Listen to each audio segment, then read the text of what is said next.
First of all, I lied. I am a liar. Before we actually get to the project that we were working on, I think yesterday, I want to fuck around with chat just a bit. Let's go to some workspace that's not taken up and do boom, boom. I would wish this to not move me there, you know? Okay. So, first of all, I just figured out that, right, I can actually change the font that's being used here. And that's me, like, putting all of that there to explain that. So, first of all, I use the font called Ubuntu. And let's go to fonts. Make this big. Ubuntu Nerd Font. Let's copy this. Boom. And in font family, we will add Ubuntu. Oh, wait. Why am I typing it in? Boom, boom, boom. Looks a bit nicer, in my opinion. Well, it was probably either Roboto or Arial. Bleh. Okay, I don't actually hate Arial. I just heard that it's bad, but with the Ubuntu font, this looks a bit better. However, what if we go here to VS Code, yank inside quote, and put nerd font of JetBrains Mono here. Isn't this kind of vibey? Especially considering that the font in my terminal and the font in my VS Code are all that. However, of course, it now takes quite a bit more in terms of, well, in terms of how much it takes of space. But that's fine, especially considering that usually my chat is down anyway. And like there's plenty of space. However, I just don't think it looks good enough for it to make sense. So let's actually set it to Ubuntu Nerd Font after all. Yeah, I think this looks very, very good. Takes way less space, as you can imagine, because Ubuntu is not necessarily a non-monospace. Or hold up, it's not necessarily a monospace font.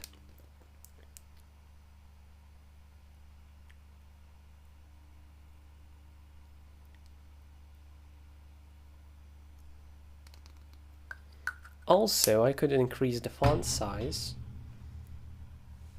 Would that make sense?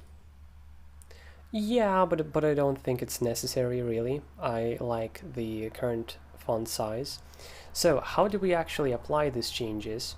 We go to chat and just say HTML to make that change for everywhere, and font family. Oh, interesting. The fact that it automatically fills in some defaults, that's cool. So what do we have here? Roboto, Arial, blah, blah, blah. Well, if I've gotten to streaming, oh, I need to surround in single quotes, okay, right? No, actually I don't need to, not necessarily. So if I've gotten to streaming and looking at chat, I probably have that font, but just in case I don't, let's also get JetBrains Mono, right? Or maybe something a bit less ridiculous. I don't really know other non-monospace fonts that looks good. But sure, let's do Roboto, Arial, Sans, Serif. Not like I like these fonts, but just to keep the default. Let's go to here, manage, and go to my YouTube chat thingy to boop boop, and here we go. Now the font change is permanent.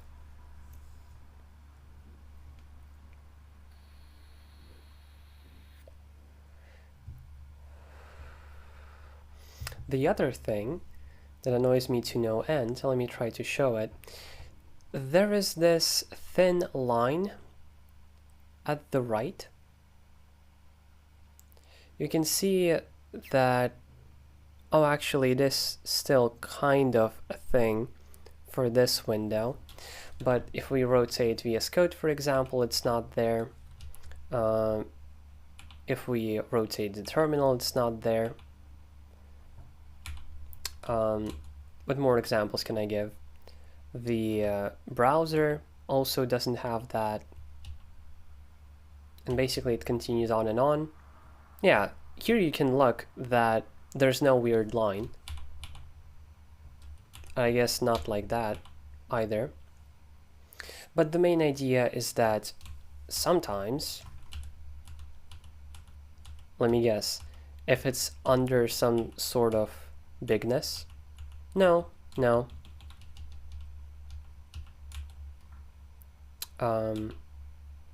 Let's activate. Okay, chat is activated. Let's try to make it bigger. No, so it's not really a size issue, more so if you have another window open and the chat is on the left, or on the right rather, then that's unfortunate kind of thing. So I want to fix that, and I think that's fixable. Let's go to a window where we can see this issue in action, and it continues to be an issue. And if I do it like this, let's make the chat smaller but still display that thingy.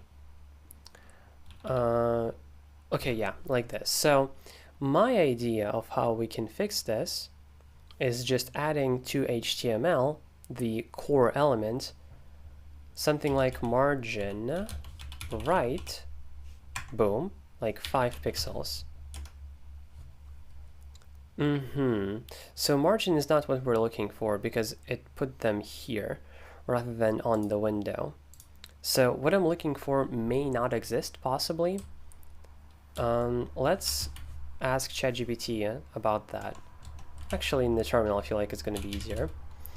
I'm using YouTube's live chat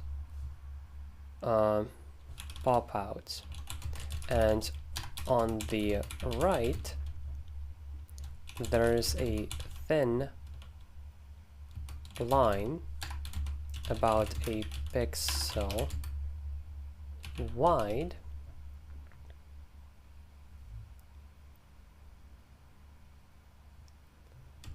that's not filled in. So if I have multiple windows open and the chat window is tiled on the right, I'll see that missed line. I want to make the chat window be a pixel bigger on the right to account for that. How do I do that with CSS? That's a very elaborate. Really? Well, I think with this error message we can actually try again. As you can see, to slightly increase the width of a chat window in order to account blah blah blah. Well, oh, just like that? What? That's... I'm flabbergasted, not gonna lie. Super flabbergasted. Okay, so let's just, I guess, paste this in.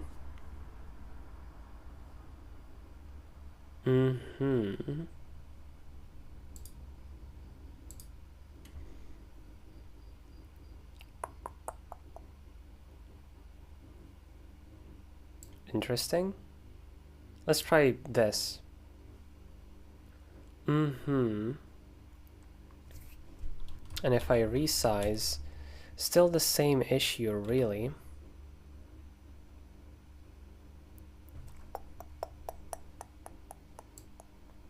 What if I like make it smaller? And even smaller? I don't think it changes anything here.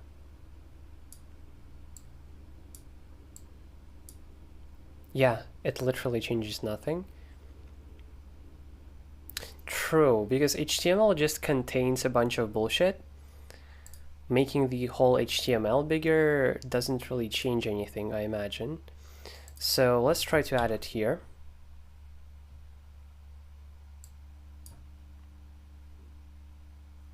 Changes nothing, because if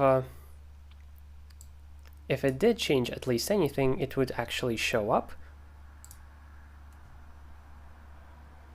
Okay, so we have body, and that contains the scripts and so on and so forth. What we're looking for probably is this, and it did suggest me that.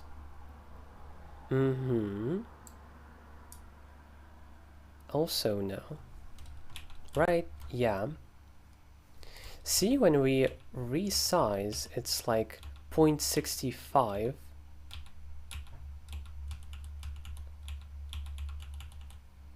Which is very, very weird. And if we... Okay, so this works.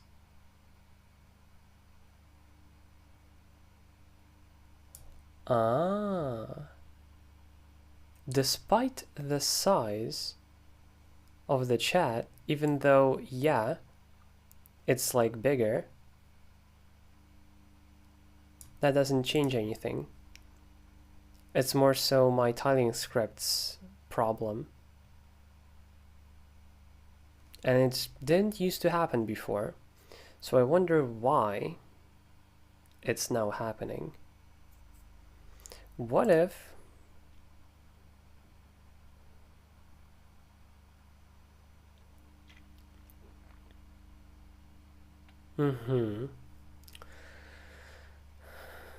So like, sure, we increase, so basically I think we need to increase a bigger element, not a smaller one.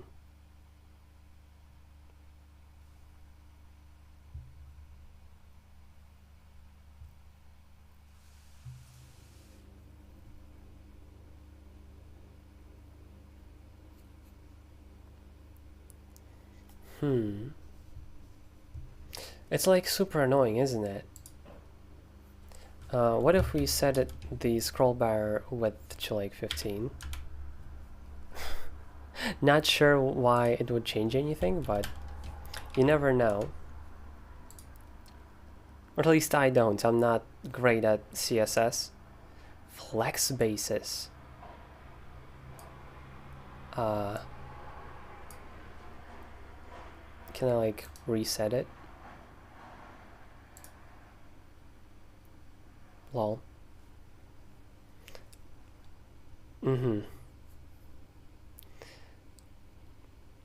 So this didn't work. Is there like...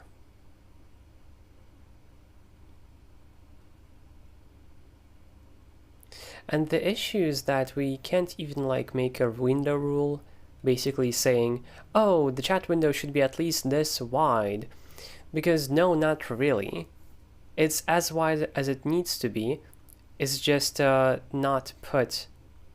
Actually, no, that's not true. It's not as wide as it needs to be. There's this place for it, and it's just not enough. Like, slightly. Let's reopen it to...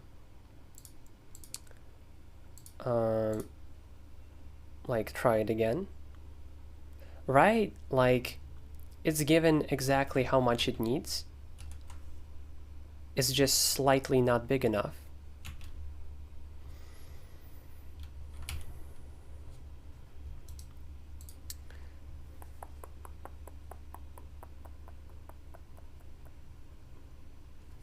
Also, why does it keep... Oh, it keeps opening the second one because it's a Vivaldi window. Interesting. Okay, let's make it small again. Position absolute.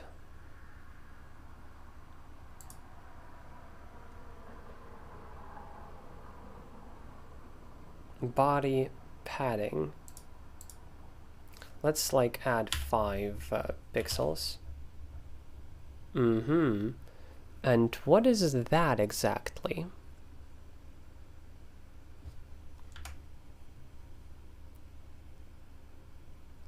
It's just white, just nothing pretty much.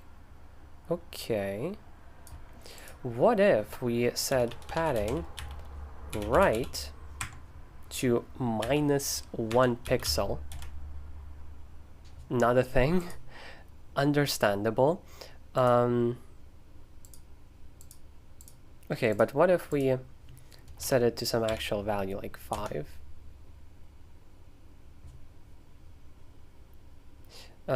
It does it here, which is expected behavior. Yeah, or maybe it doesn't. Margin, what if we increase the margin to like 5 pixels?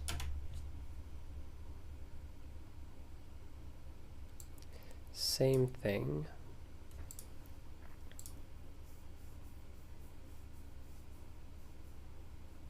Overflow Y scroll is overridden, interestingly.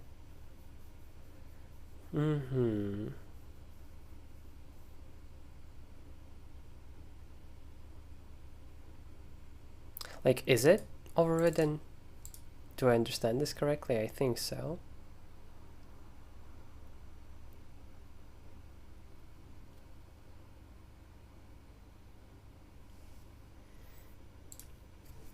Let's try this, like width, I don't know, 200 pixels. Oh, even that changes nothing.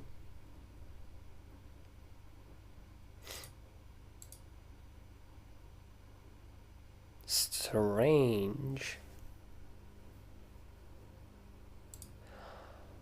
Hold up. Let's go to here, and minimum width is what was it? Then we calc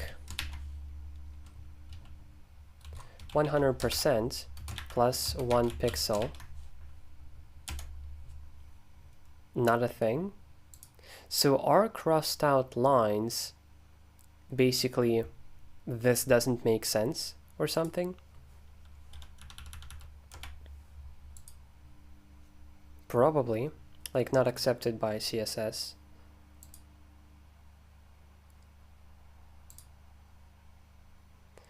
Yeah, changing the live chat is not enough. Like, we specifically need to make the window bigger.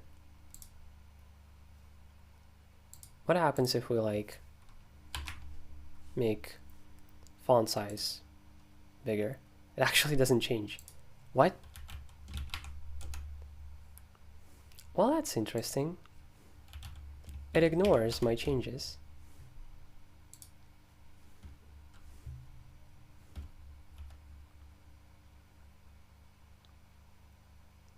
And also, the font family is not what I set it here to be. Well, hold up there.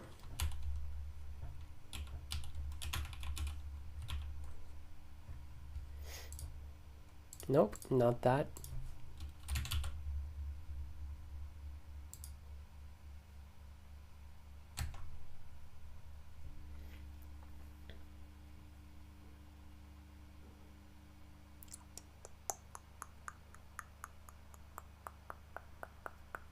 Let's reopen chat.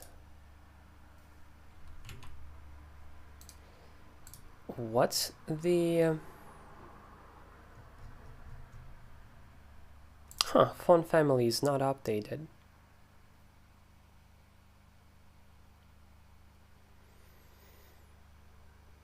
Okay, I know how to do this. Fucking important. Boom. No, I don't think so, by the way.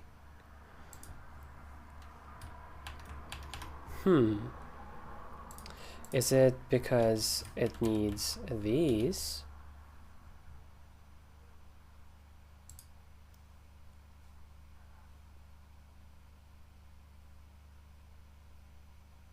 Or is it because it doesn't recognize this font? I'm super confused because I think this is not Ubuntu font.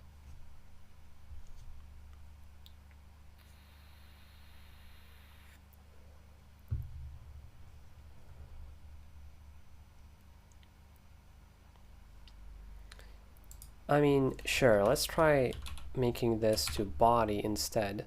And now it works.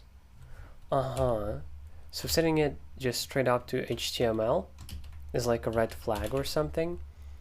So let's set it to body, sure. Okay.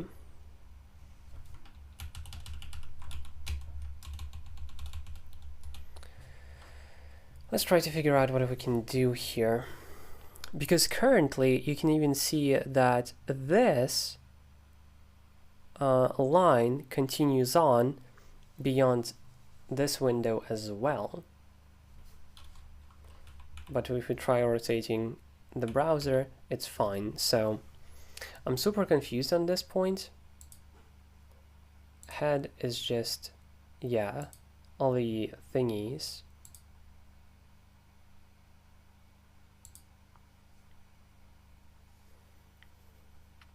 Overflow hidden. Show. No. There is something for this. Revert, overlay. I think I'm thinking about overlay.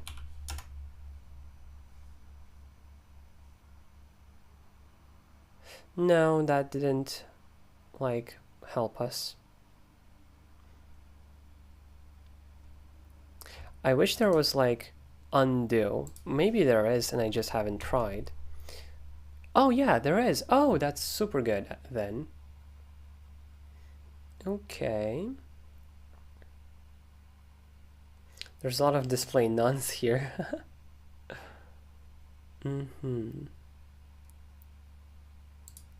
Direction.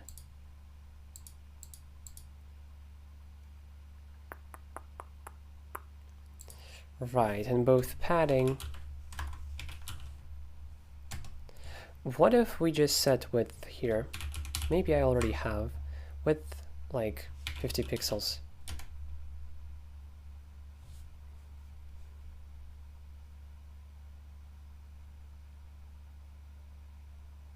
Oh, it doesn't care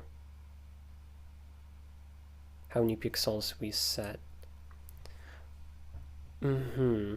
Calc 100% plus 1 pixel.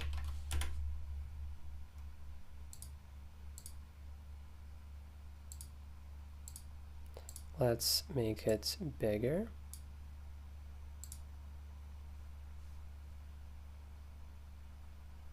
See, I'm like so confused that it doesn't do shit.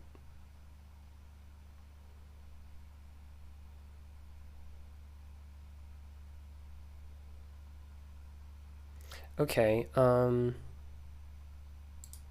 let's try making an absolute one, like,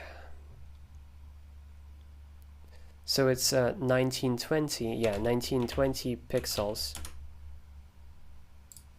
Even then, it's like, nope, don't want to. That sucks. Let's go to scripts. Try to configure Cronkite. It could be an issue with that. See, and now it's on the settings. It's as if it doesn't recognize the width of my screen correctly. Like, can I... Wait. Maybe this is it. Maybe this is like correction. Limit the width of tiled windows, ratio the max width to screen height.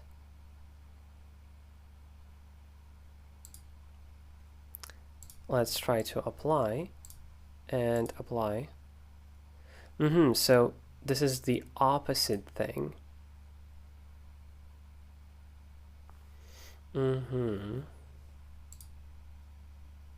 But I can't make it less than 0.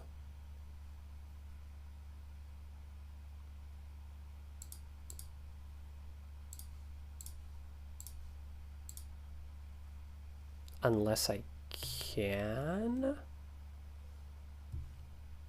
Yeah, unless I can, until it doesn't work anymore, which is the issue. What's up with you, Cronkite? Why are you silly like this?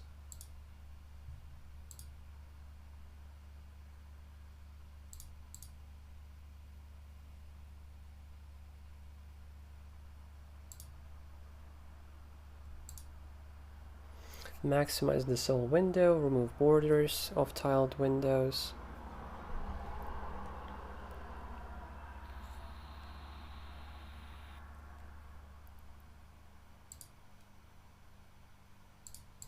Let's try this. It's possible that that will help.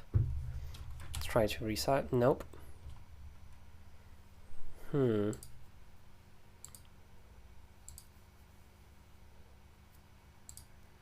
Fuck, this is like super annoying.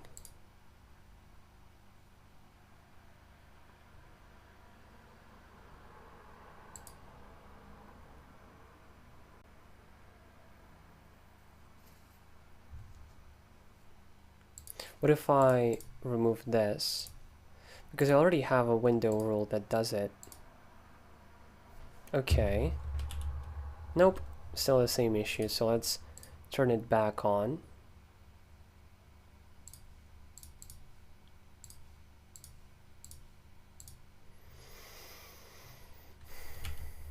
Like once I resize, it's like, alright then, a single pixel from the right. And I had a similar issue on Debian, although way worse. I've been using EndeavourOS for like 2 months, more or less. And now it's here too, which annoys me.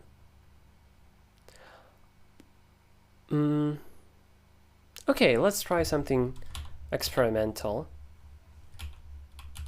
Oh. Now it's okay. But it's now on the left. It's now on the left.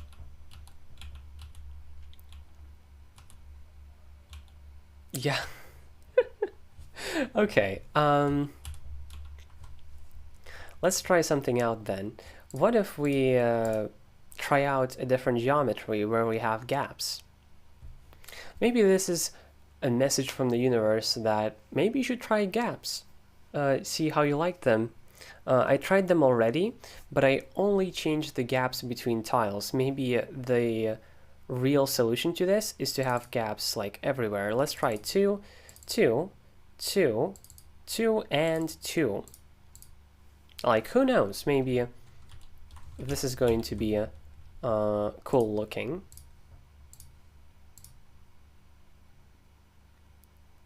It's not enough, I think. However, I do enjoy the initial idea. I think I enjoy it more because they are all over the place. I think we can even double it. Boom, boom. Boom, boom.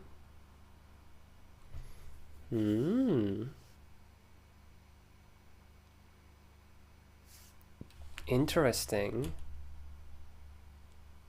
But if it's a singular window, it's like fully maximized. Oh, okay. This is kind of neat. Yeah, I actually like this.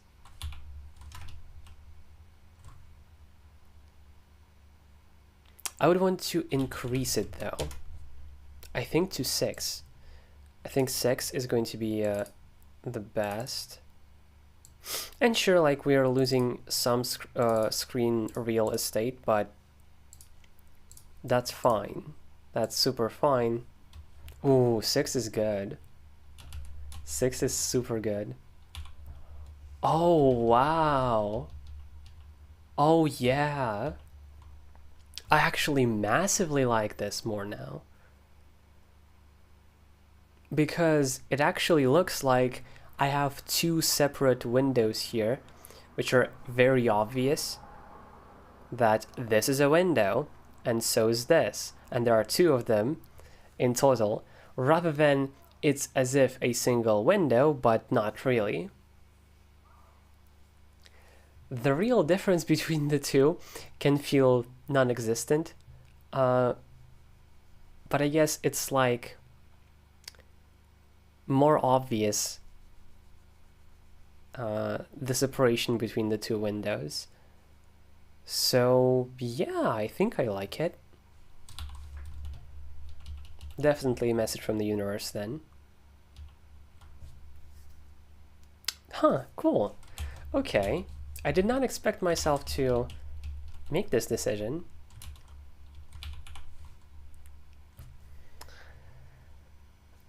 Like, yeah, this is nice. It's like, this is the chat.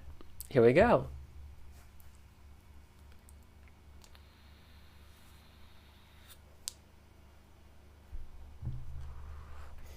Okay, let's go to dot files and GAMP stylus. Use Ubuntu font for chat. And matter of fact, now you can send nerd font glyphs in the chat and they will render correctly. Can you believe that? So use Ubuntu font for chat, and the gaps aren't really backed up by dot files, so nothing to commit there.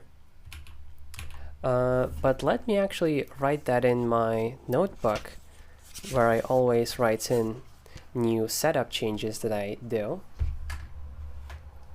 So use 6 pixels gaps.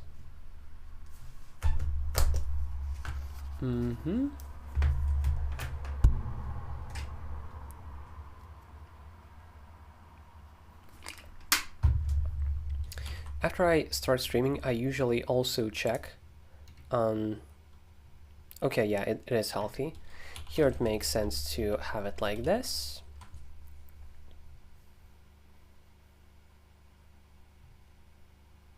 Cool. Removing current viewers was such a good decision after all. I love that I did it. And also, like, cool. And if I open something like, I don't know, memes, boom, that's not where I expected it to go.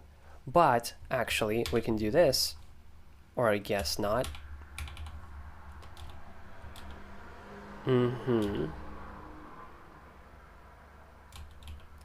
Let's rotate part. No, let's make this a master window, move it here. And it's like more clear that this is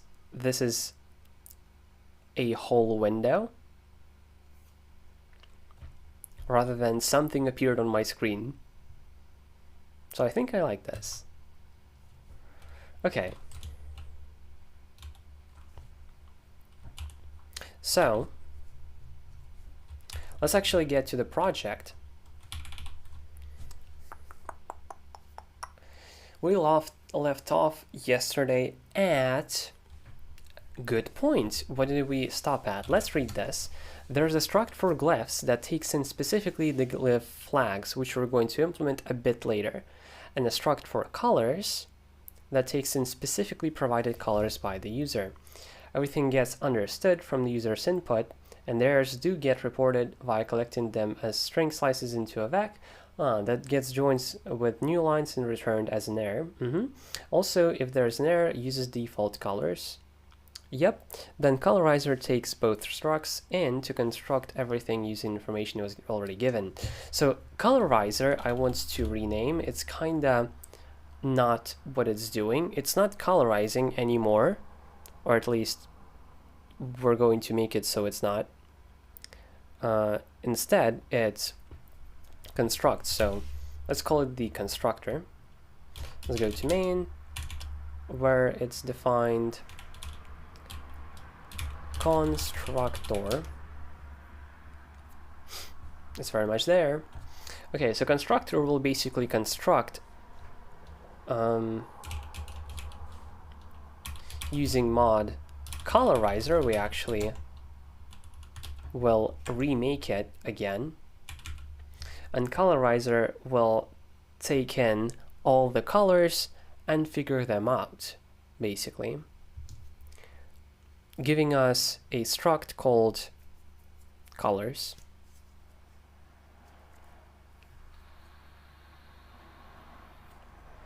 Or chosen colors, so we don't have to have ANSI term colors and our own colors.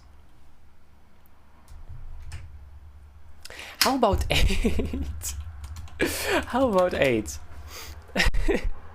It's such a me thing to just be talking about one thing and then I'm like, okay, but that setting, maybe we should change it. I thought, or rather I heard, that 8 is apparently ridiculous. It is, mind you, but I like it.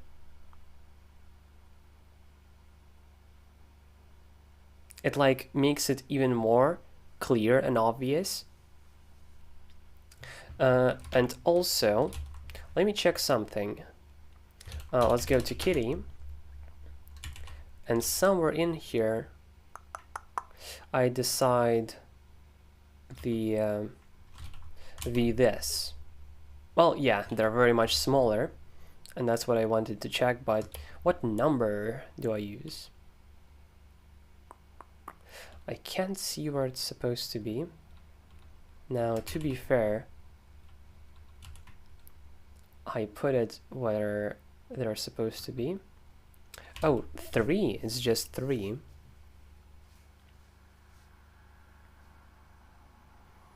Mm-hmm.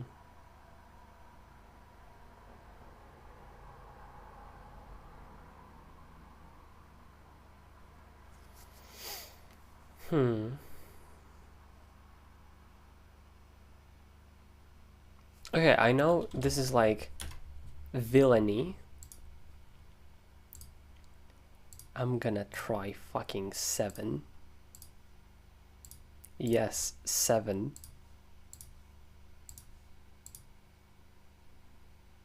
Huh.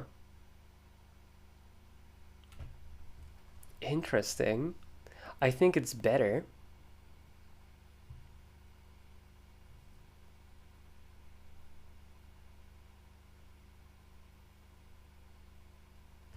Okay, what if I rotate chat like this?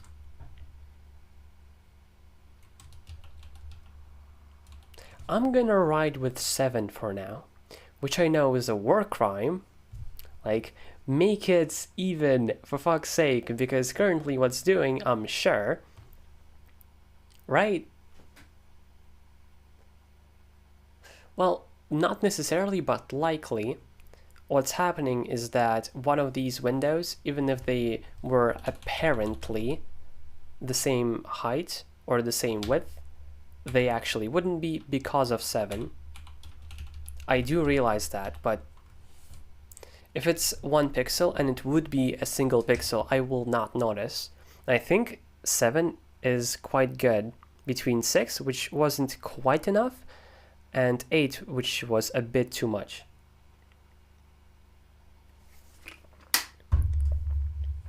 So, Colorizer, how it's going to work is that we create a public struct.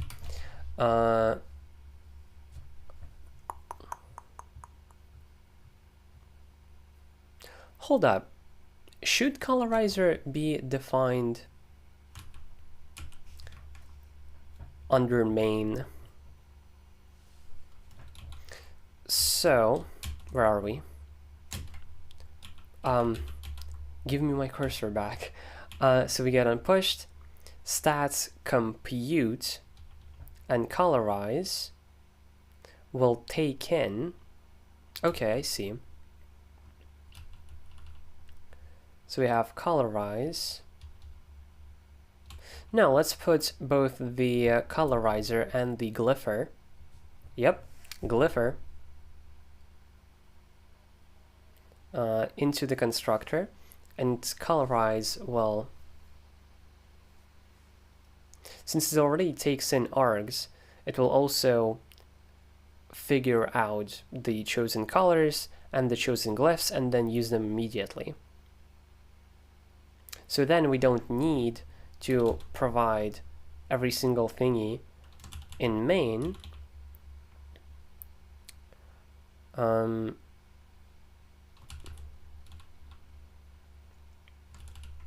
Yeah.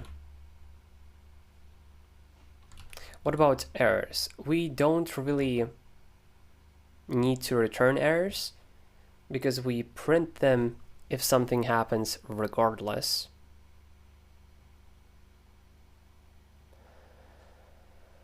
Well,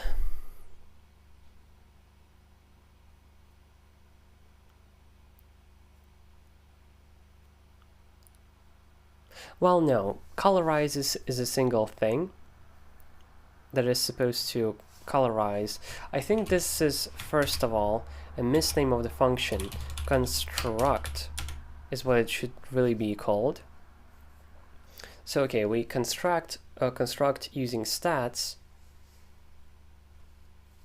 which we already collected, but now for some reason we don't collect the colors and the glyphs in there. The constructor has to call them and figure them out by itself, which, if you think about it, doesn't make much sense. But I want to like learn how to not put every single module in the main,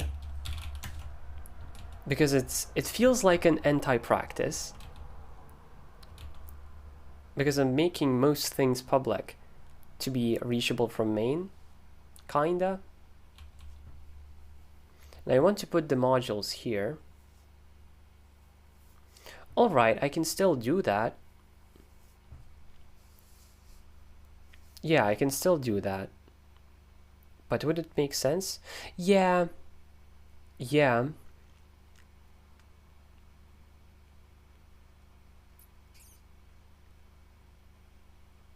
Because under constructor, basically two modules that are needed to give the constructor what it needs.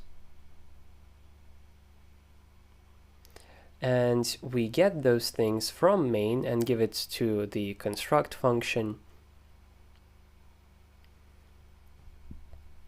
Yeah. Okay, fair. Let's rename glyphs to default glyphs. Actually, we'll move both of them into mod colorizer and mod glyphizer. Yep, glyphizer.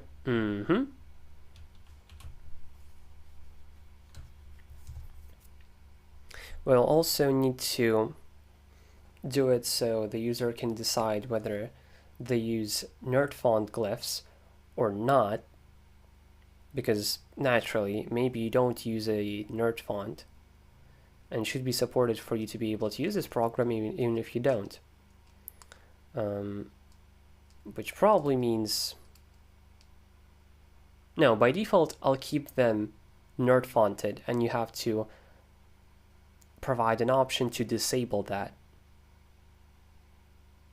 For colors, just using default color scheme colors makes sense, rather than using special colors by default. But like,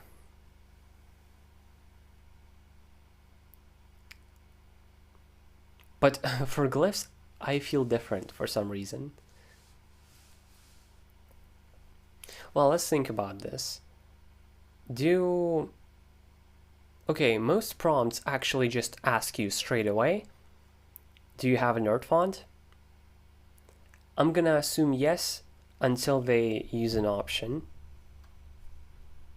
because most people who use a terminal and would install a git status in your shell prompt, that kind of thing, they probably do use a nerd font.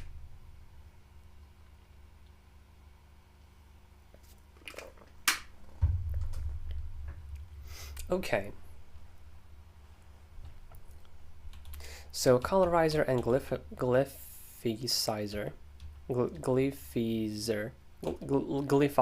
Okay, fuck, what a word. Let's Colorizer. First of all, let's create it. And this, go to Colorizer, module default. Same thing here. Module default.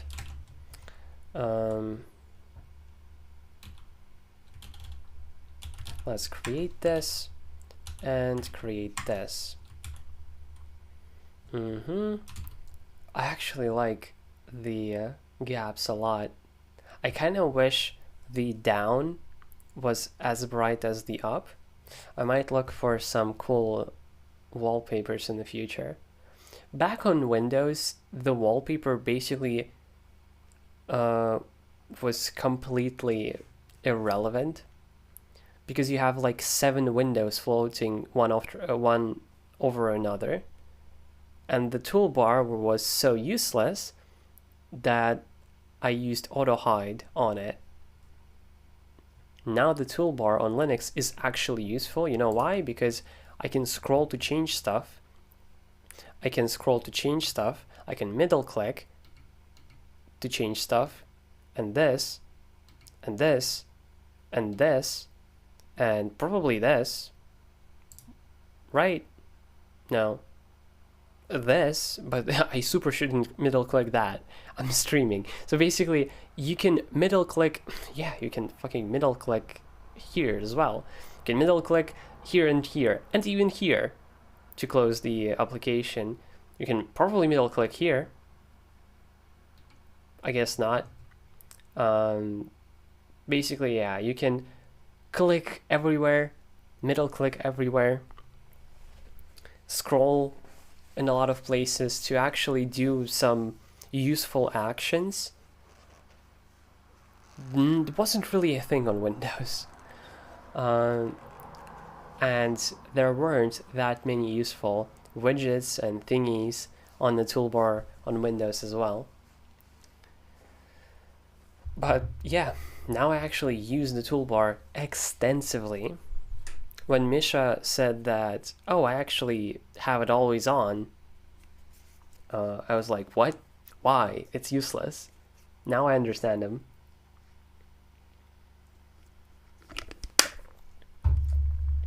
Okay, let's go to Octussy. A lot of changes here. With my terminal, I like to have it wide rather than tall.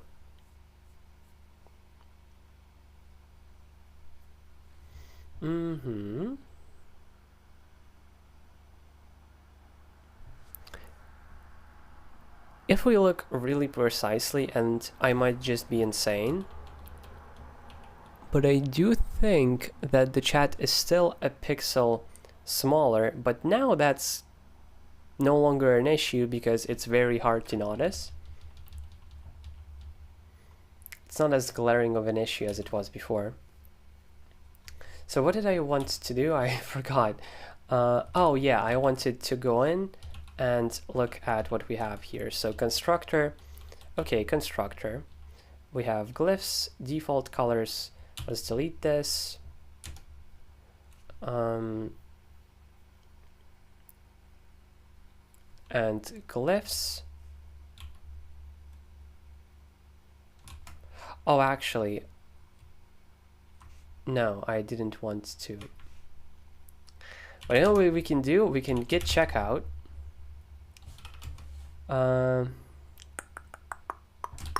This path, and now it's back, which I absolutely love. in constructor, or at least it was supposed to be. Oh, I see. Let's take it and put it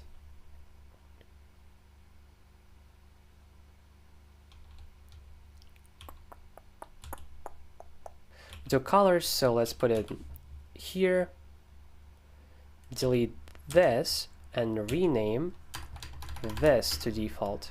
Boom. We take this, put them here, delete this, and rename them to default as well.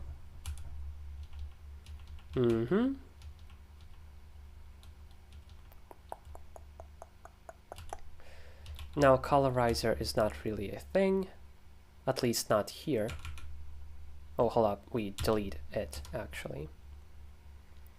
Boom. In a similar sense, we can put get in parser. Right? Would that make any sense? So let's go to parser.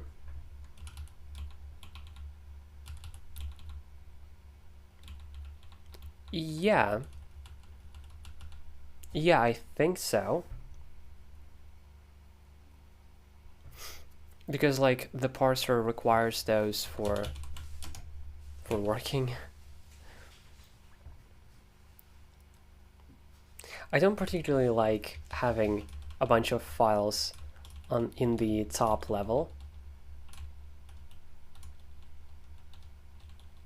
But like, okay, fine, I'll keep get here for now.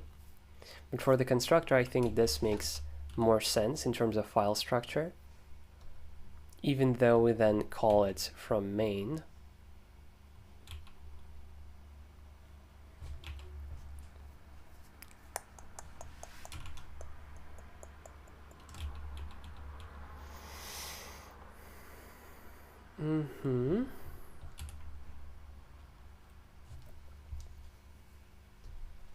Right, and why do we? Hold up, what errors could there be?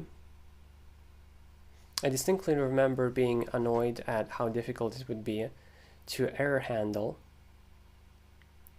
Will we be doing that? So, you can provide a string, which is a name of a color. If it's not the name of the color, then it's a hex code. If it's not, a default color is being selected.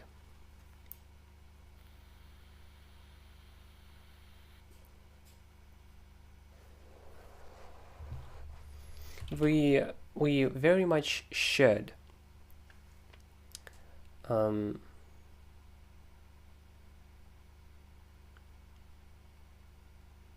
Yeah, we very much should. Okay, so Colorizer. Public struct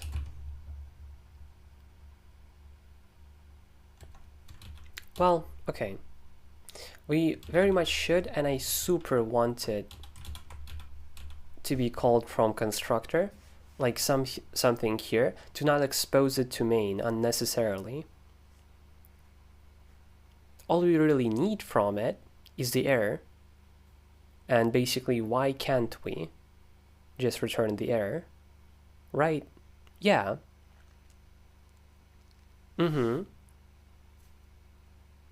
Oh, we absolutely can. So we can call both the Colorizer and the Glyphisizer. I'm still pronouncing it incorrectly. Glyphizer.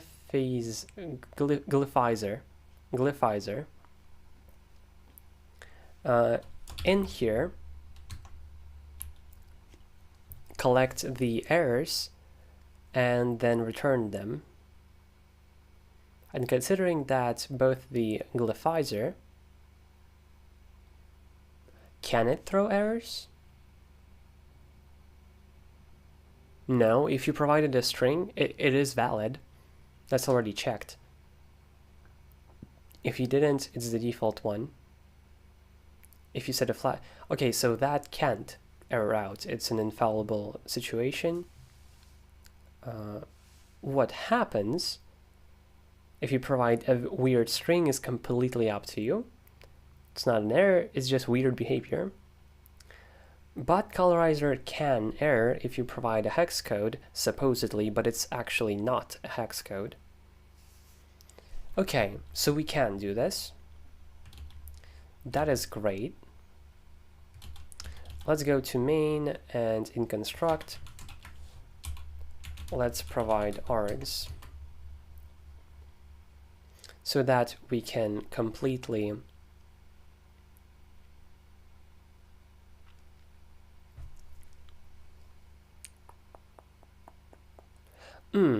yeah.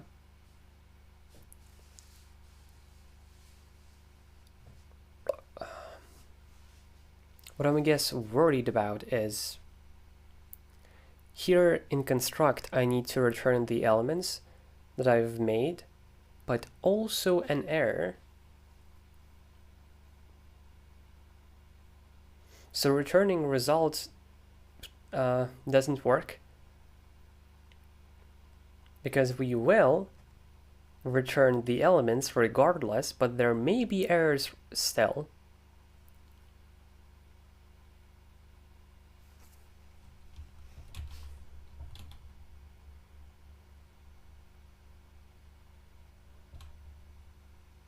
And also let's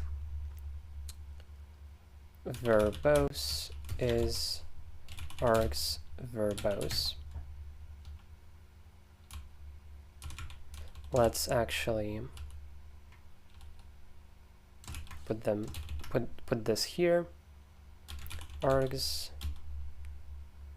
verbose.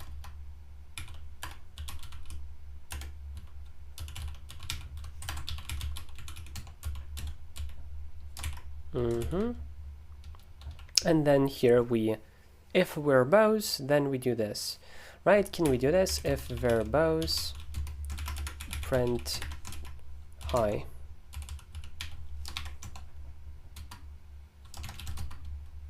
Yeah, we absolutely can. Just wanted to check in case just giving args there is incorrect in some sense, in terms of the borrow checker and so on.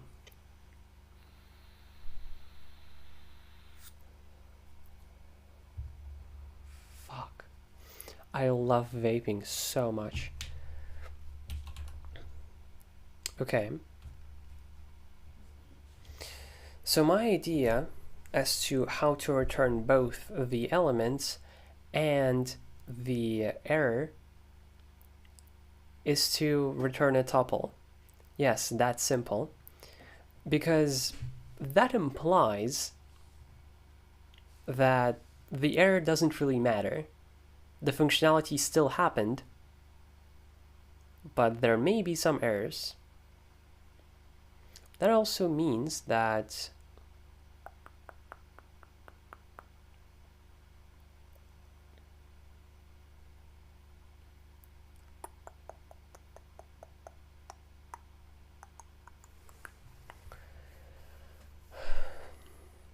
we will need to check if the error is nothing. Okay, this is super stupid, but we could return an option, which is either an error. Oh my god. Well, hold up. Error is the other option, like the other thing. In result, it's not like a type by itself, not really, not one that you're supposed to be using by yourself, basically. So I'm just going to be returning strings, basically.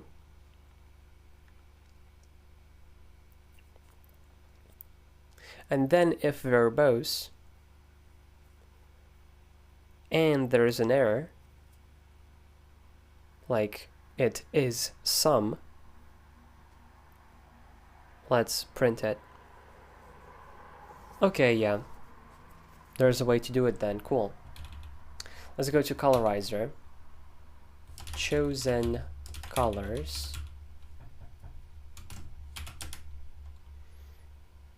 So what do we have here for chosen colors?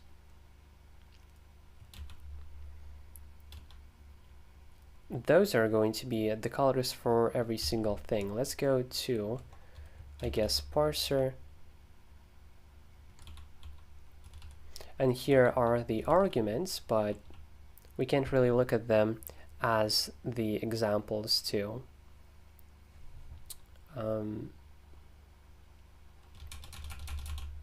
What we need to put in Colorizer, we need to look at parser, yeah.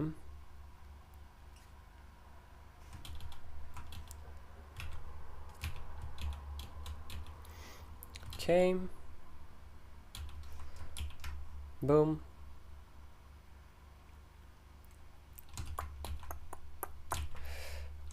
For now, let's just YOY and GRR.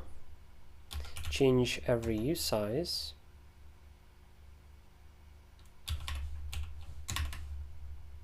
U size to something else, and what is it going to be? It's going to be color.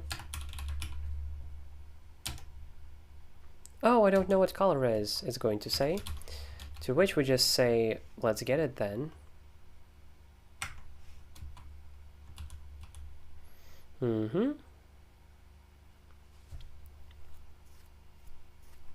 Cool, let's make an impl block. Impl chosen colors. What do we need here?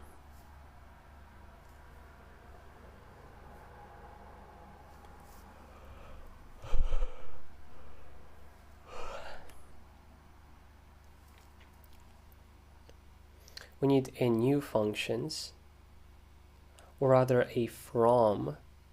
We need a from here. So public Colorizer, let's go to constructor. So these now don't need to be public, they are not going to be accessible to main, which is amazing, I think.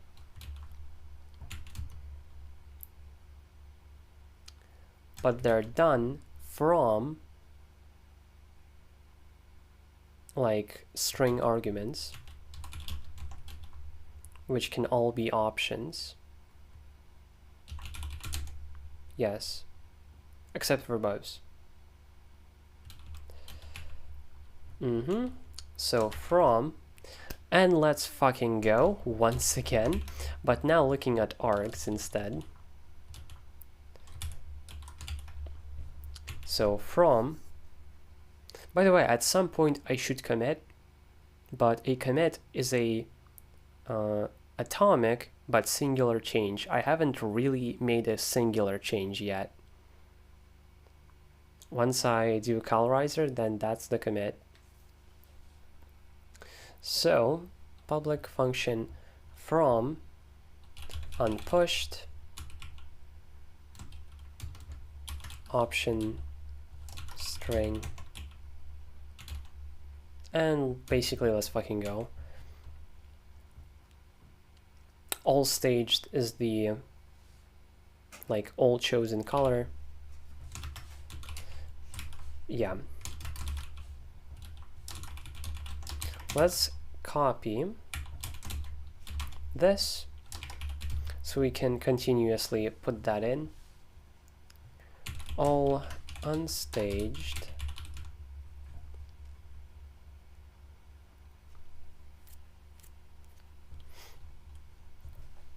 and then in this from function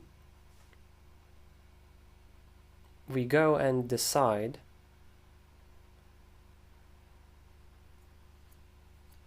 every single color. And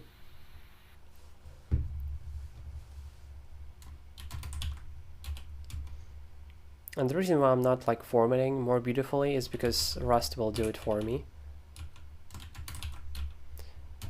So unstaged, deleted, modified, added, staged, renamed, staged, deleted.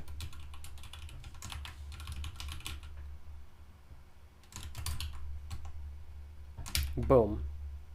Oh, it doesn't even format. Let's make it this a function.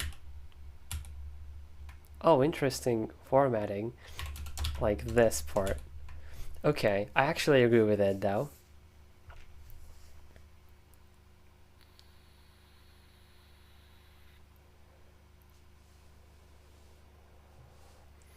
And the reason we don't provide verbose, or rather, the only thing we don't provide is verbose, is because printing all the errors, all the possible errors, should be the responsibility of main.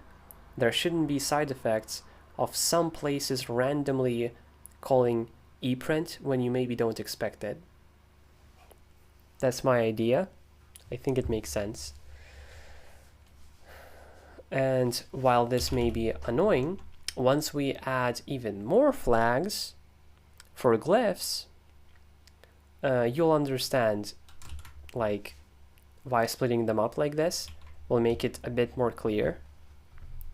Because the program is getting convoluted, it's very important to make it stay, like, understandable, I guess.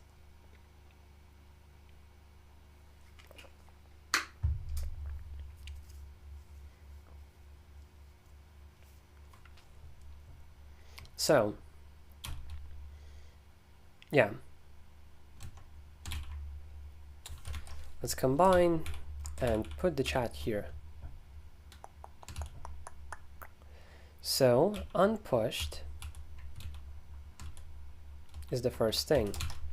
Let unpushed is, and that's basically what we're gonna do. What's the logic of it? We, if unpushed is a sum, we take it,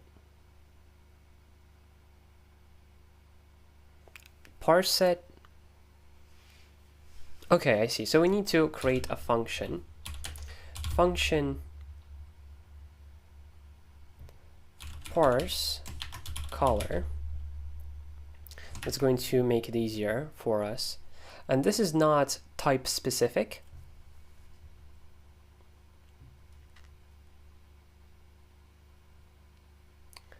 All it's going to do is that if the string is first of all even there,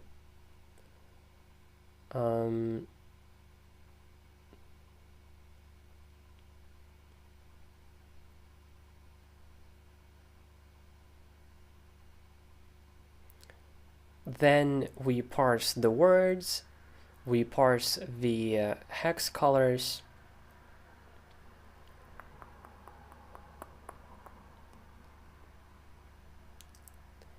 and then the default colors per type are going to be in the from function. So let's take color of type option string. It could be just string.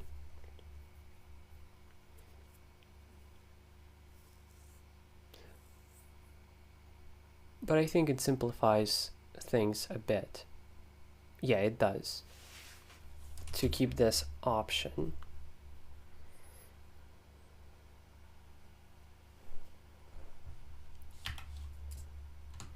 It's going to return us an option of color. Either it just gives us the color straight up, or not. And this is where we need to look at all the colors that we typed in here. So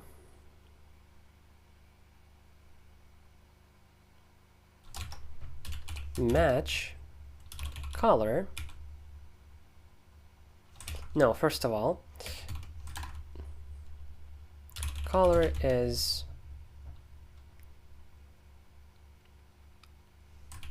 No, not that. No, color, let color is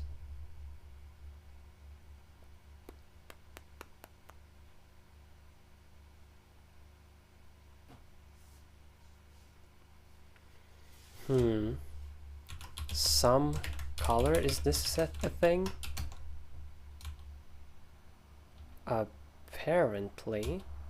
Apparently yes.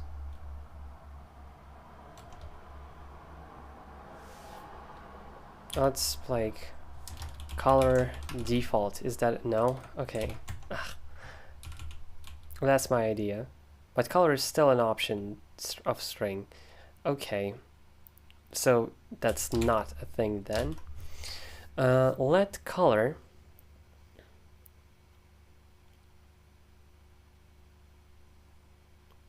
basically what I want to do is that if it's some, unwrap it. If it's none, return it.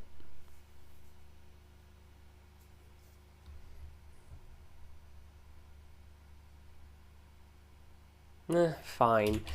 Match color, some color, color, none, return none. Boom.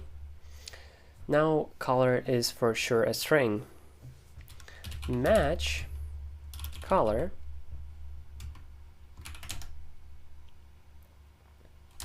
string from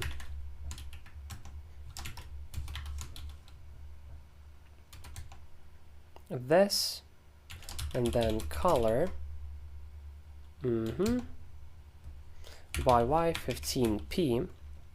So the first one is black, and here we'll basically go on and on and on and on and on. Red. It's probably better if we, okay, we can to lower case, and this should now be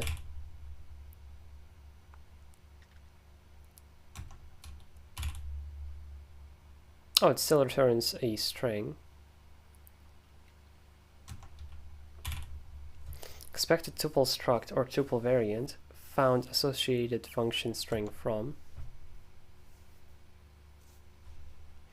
Why did you expect a tuple? Could be just a syntax issue for now. Let's do it all, then fix it. Red,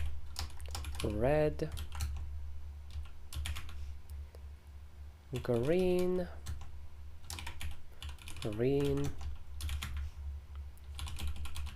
I actually tried out Fedora today.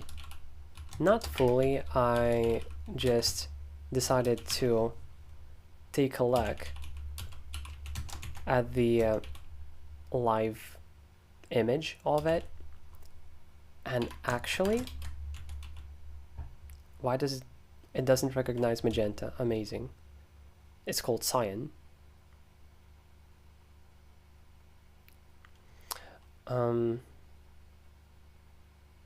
Oh, so it's just, it's a liar.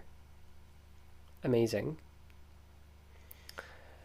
And GNOME, or at least Fedora GNOME, actually looks super good, which surprised me a lot.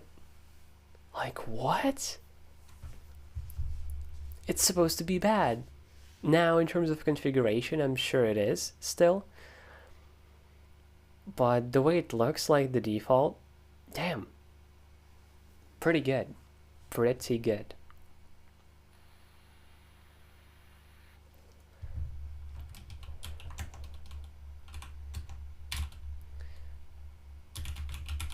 Purple makes more sense anyway. I have no clue what the fuck magenta is. Well, I guess I do to an extent, but not a great one. Right. What other colors are there? all these, but after them, oh, well, this kind of makes it easier for myself.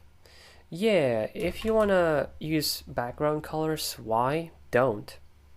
As simple as that. There's very much a way to do that, by the way. I just don't think it's a necessary feature whatsoever.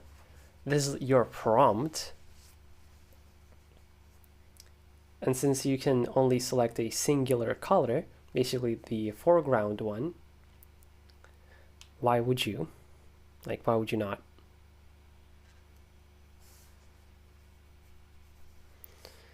Or do you want another 8 flags? Okay. So if there are these strings, but if it's hex, then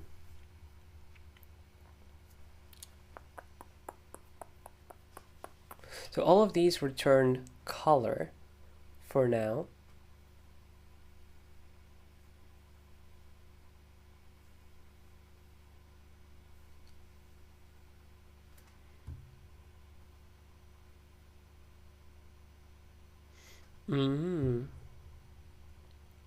Right, but the error may happen here specifically. I can even draw now.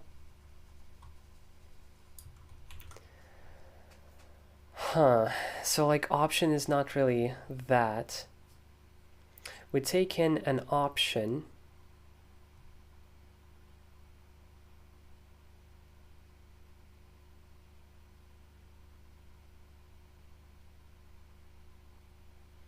From will then return either chosen colors. No, it will actually return chosen colors regardless. Right. So this should return option color.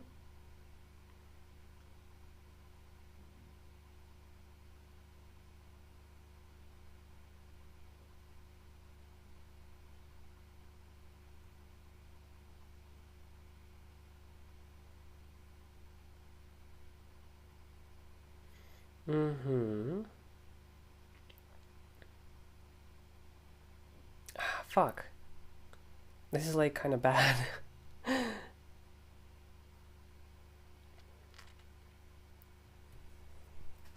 Maybe we should be returning results. So we take in an option, return an error here, and we can immediately handle it.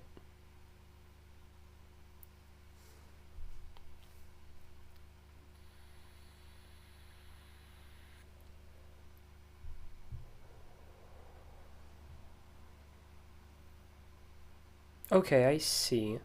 Yeah, let's do this then. Result color or in a string. Let's not even try to be smart about it. If it's some, return an error.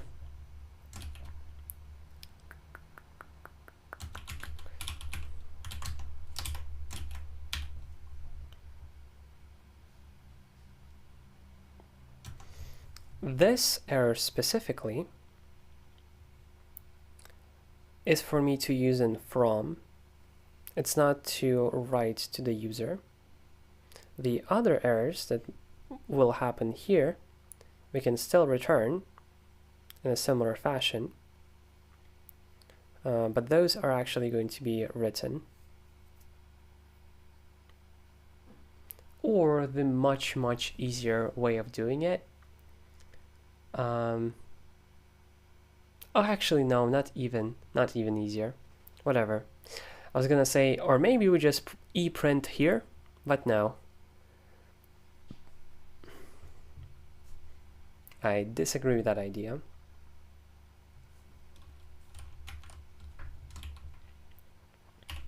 So let's GA7 down like this, and actually there's a better way of doing this.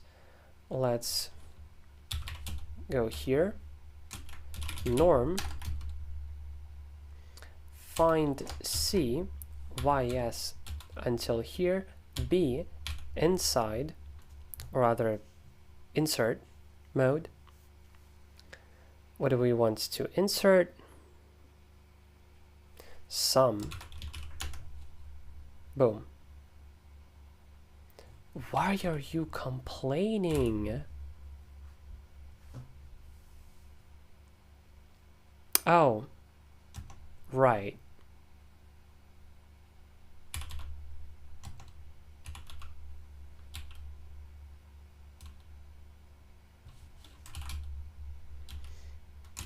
Let's norm again. Find S. Change side word. Okay. I was wishing... Right, it starts at the first column, not at the first non-white space. Okay, that makes sense. Let's do it again. Norm to find S.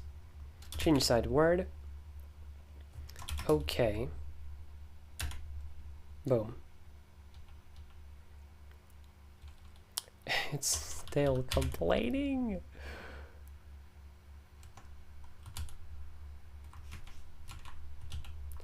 Let's do bacon. They aren't?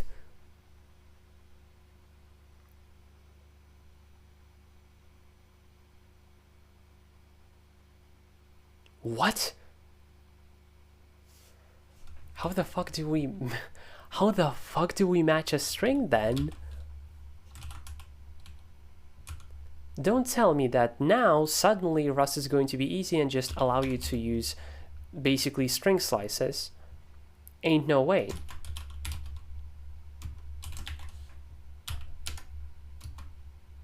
I thought so. Uh-huh.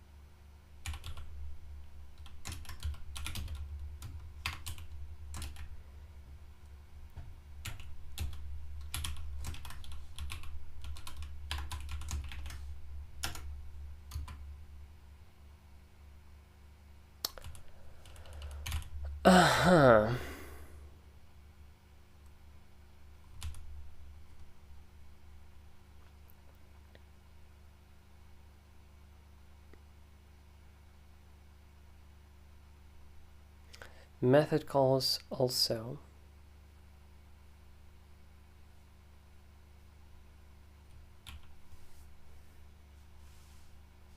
What?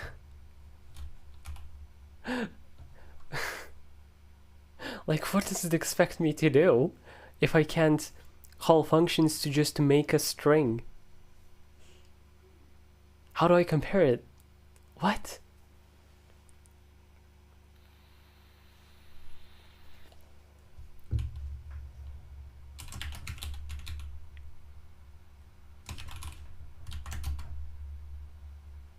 Like this, I guess. Yeah, I guess like this. And we get an str, which we then need to convert to a string. So let's ask ChatGPT if there is a better way of doing this. Fuck, I thought I went to a different place. I usually remember to not like end up on some random channel on Discord.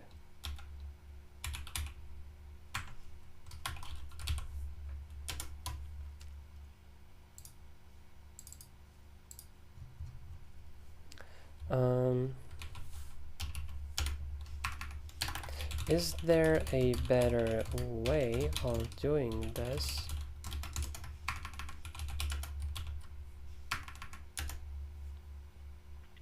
Nice.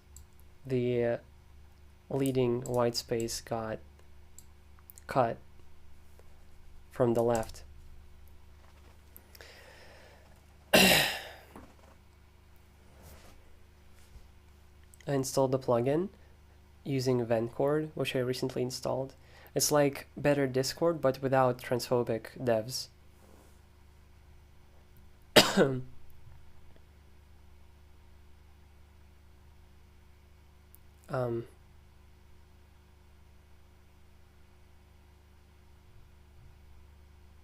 It's not really what I asked.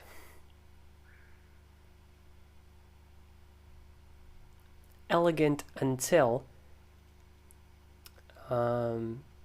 we still need to make logic.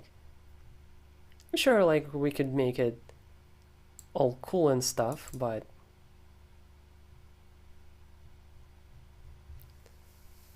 here that's not very, yeah.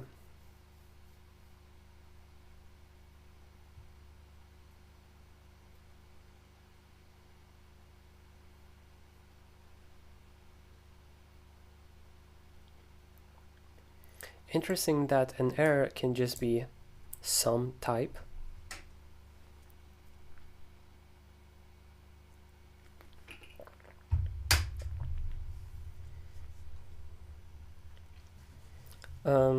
Yeah, I guess not. Well, it's not too horrible. Actually, I could have just done this to go 10. Okay, so if it's none of these colors, then it's supposedly hex.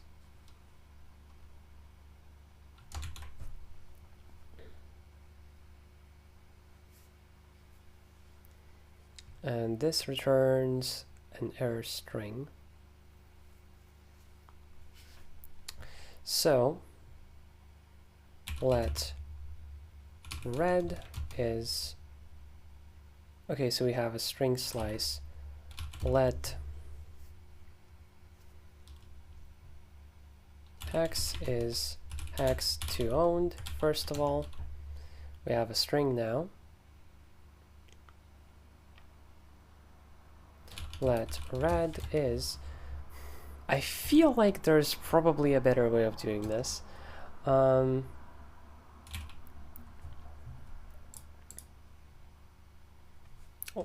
Surely, right? I feel like doing it myself is just kind of whack. Feels like specifically the thing that you're not supposed to be doing.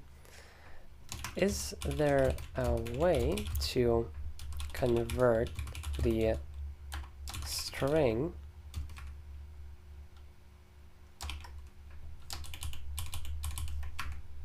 into a ANSI term color in Rust, or rather a string like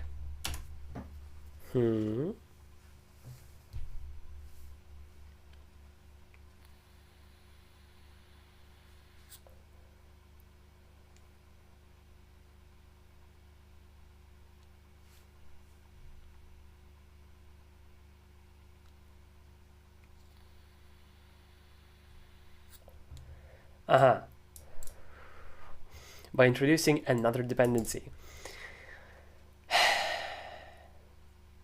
That's fine.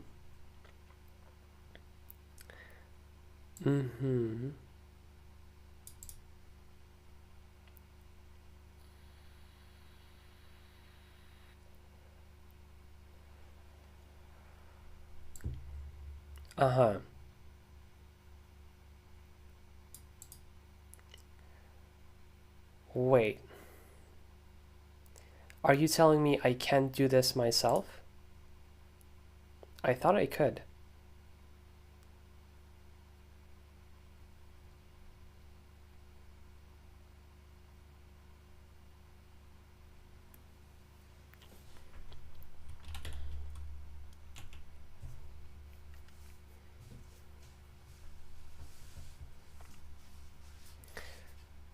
Okay, let's try this then.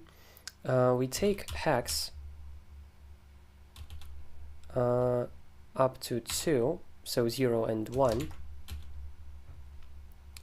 parse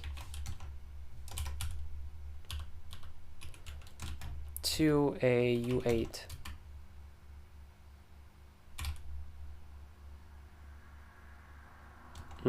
That's fine.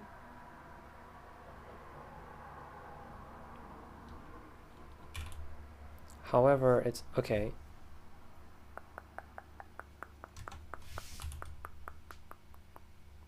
But it found the result because it can be untrue.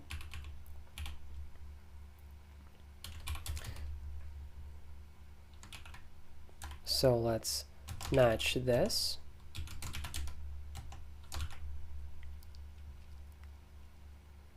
If it's okay, we return it. If it's an error, which we ignore,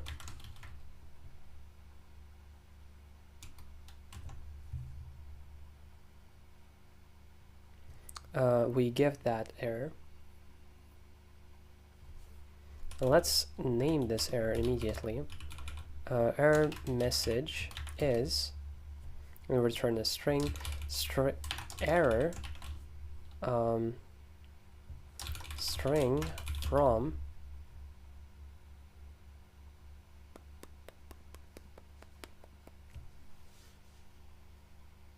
Can we somehow parse all three at the same time? I'm guessing not.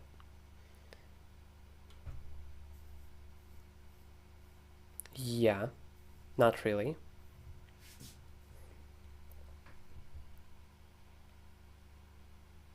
In that case, it can just be a string slice.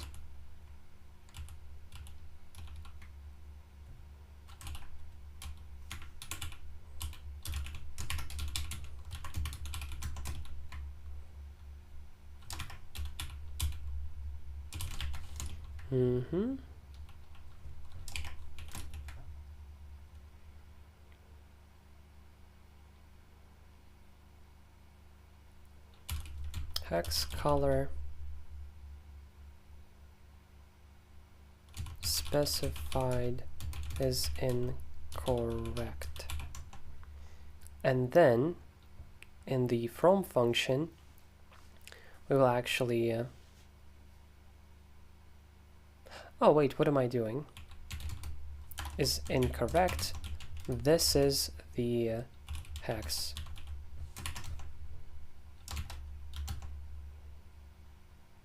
And ys inside b format. Right, okay, yeah, that makes sense. And now it's a string, so to owned. Boom. Boom, boom, boom. A single error message. If one of the parts of the hex code fail to parse, we give an error saying that it couldn't parse.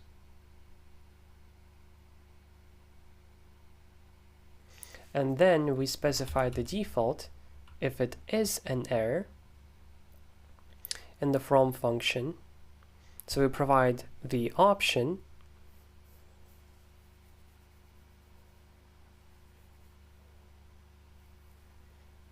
return the error if it's not an empty string.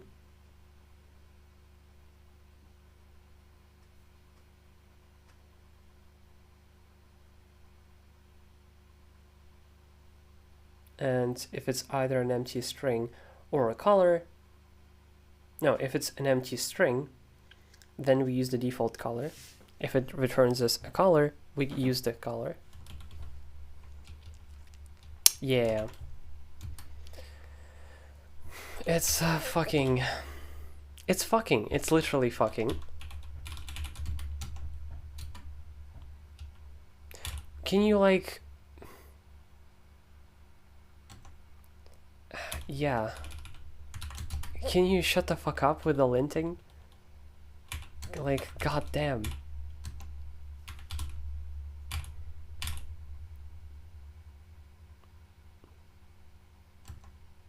Oh, my bad. Now that's an actually useful error. All this, oh, you don't return anything. I fucking know, I'm writing the function. Can you chill out? Can you be like, I don't know, once you go somewhere else, it's like, oh, then I need to start actually giving the error because they obviously missed something. But no.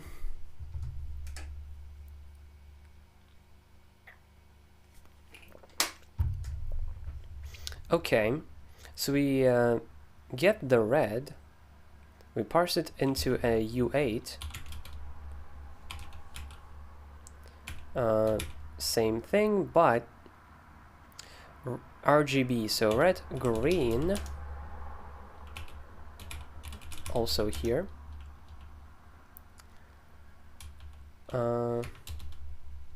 But now we start at 2. So we took 0, 1, now we start at 2, go up to 4. And funnily enough, this will lead to strange behavior because you could specify something like FF, like A5, I don't know how hex works, like fucking D3. And then you can just write an entire sentence for all I care, and it will work. So we can, if you want to, literally put comments into your flags. Once you've typed in the hex code, that's all you really need. That's hilarious.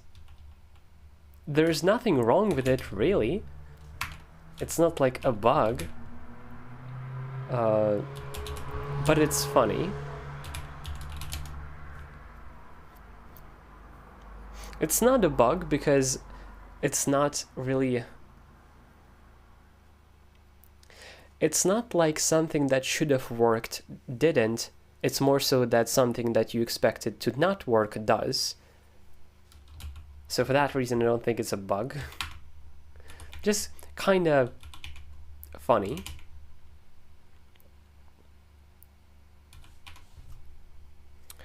Boom.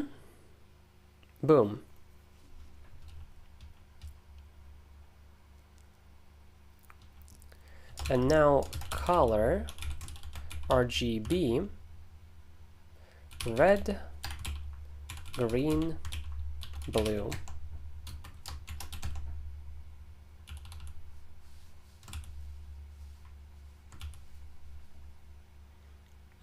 So parse color.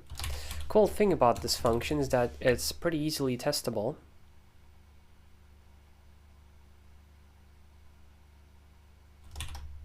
So let's create, first of all, config test. Is it config test?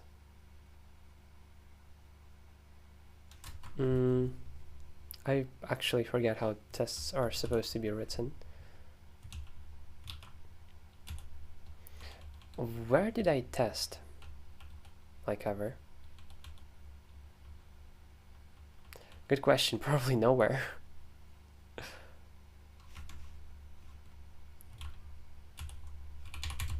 How do you write tests in Rust? I continuously want to test things in Rust, but because of the type system, it's often very difficult. Yeah, so it is config test. Okay. Module tests. Test.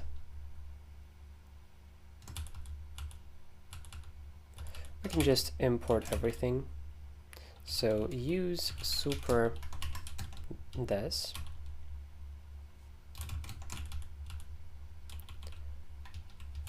Parse color from string.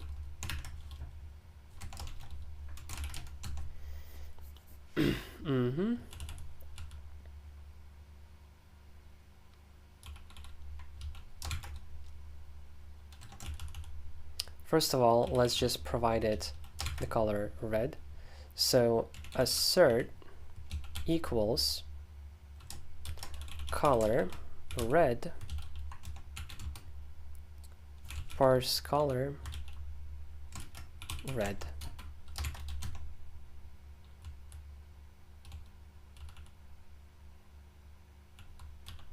Parse color base 16. What's wrong with this?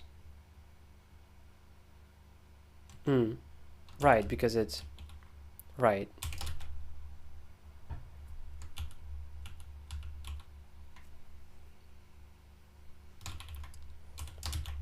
Let's ys till comma b sum. This should be sum. What? Okay, it's okay. Whatever. What now? Option, of course. Moments like these make you like, come on, Rust, be smarter. But then if it was smarter, it wouldn't be one of the fastest languages out there. The fact that you have to choose so much for the compiler makes the language faster, and like, fine, that's a good trade. Just somewhat annoying. So here it's going to be sum.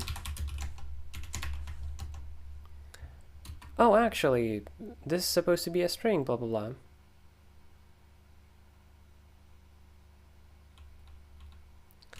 To owned. What? Unmatched that. How? Oh, interesting.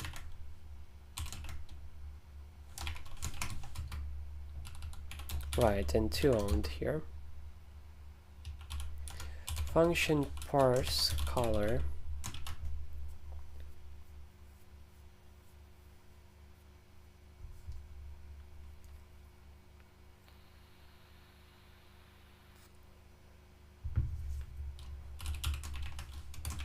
Hex. So assert equal, okay, color, RGB. What's a color? So 8A. What is 8A? Oh, I need OX, not even with quotes. OX, 8A.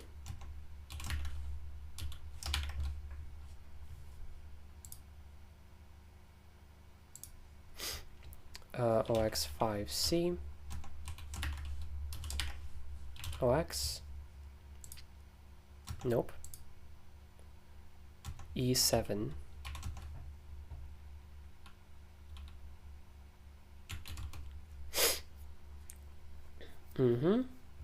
with parse color, to which we provide sum 8A, 5C, E7, to owned,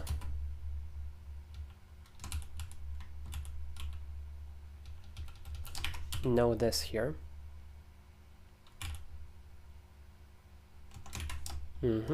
That's YSS B, and this is okay.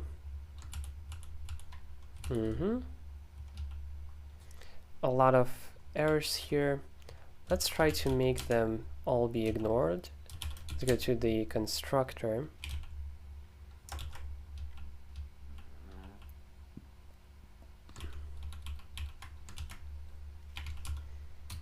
This should probably remove the errors. 29 warnings. Jesus Christ. Okay, let's Kate-Q if that's a thing.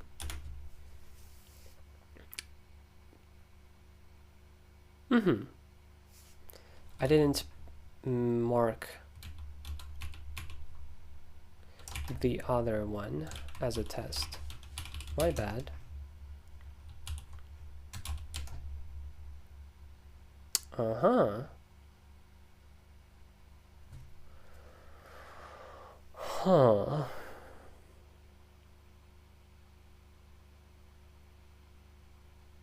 Panicked?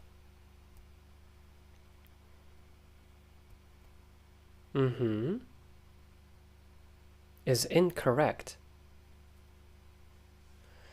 So one of these things couldn't be parsed. Wild.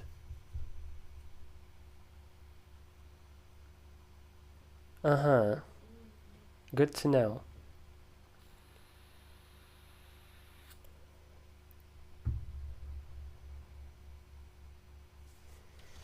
Good to know. Well, that probably means that in that sense,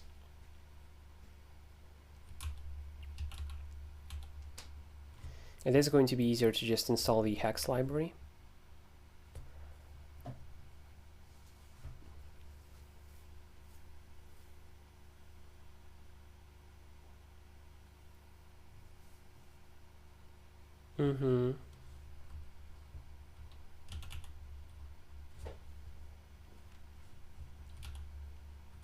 Let's do that. Hex.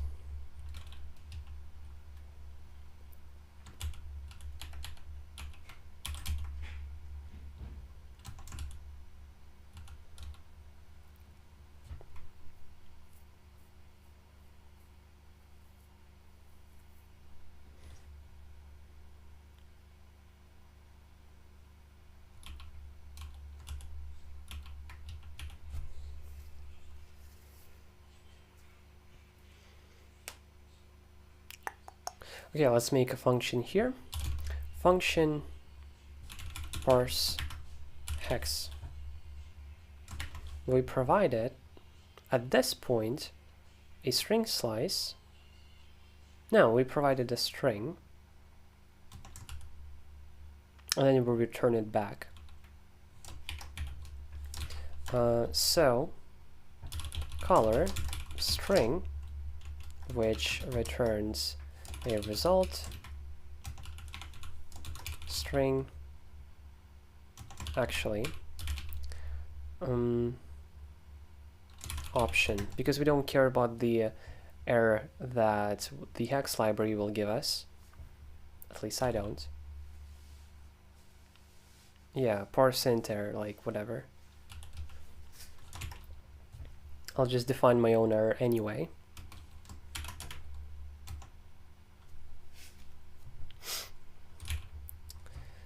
Let's take this, because we're going to be changing it anyway to what we want it to look like.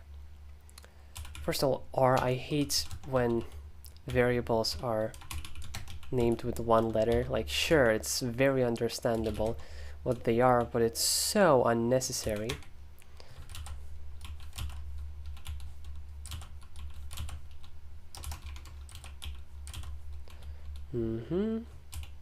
And before those, let's find this. And I actually forget what we even need to use there.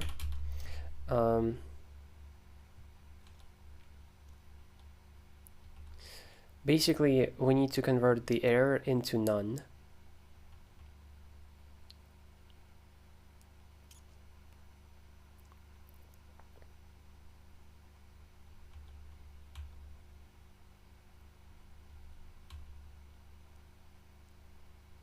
What does OK do? What? That is strange. I would expect OK to convert to OK, not the other way around. Fine.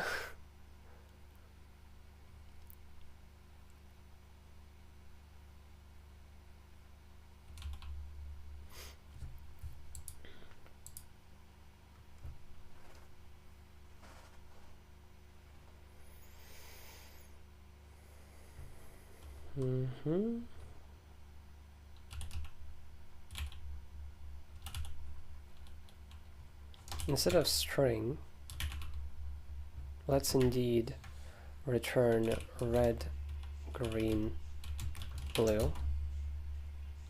Wait, am I supposed to be naming them? No, of course not. U8, U8, U8.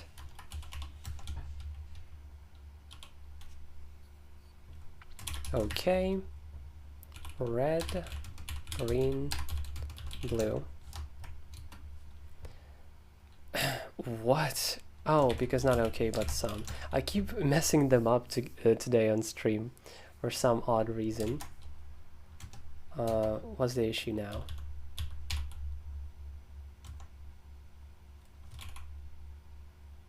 My bad.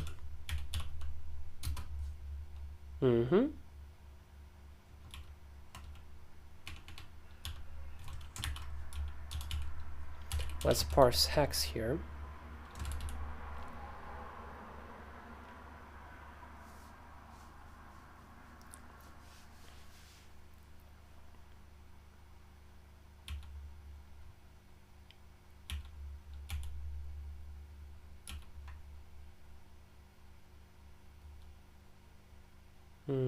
It returns a sum, so let's change this to sum.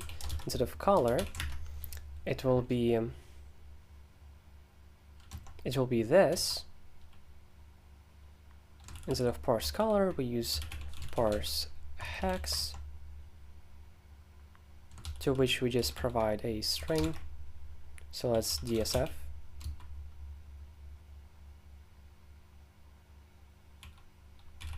What's wrong here? Takes in a string.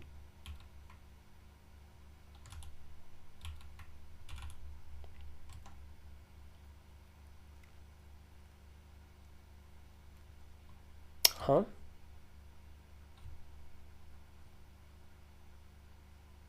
I'm stupid right now. I don't get what's wrong here.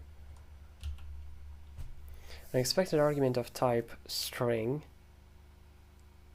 Remove this extra argument. But it takes in a string. Or does it think that it's some other?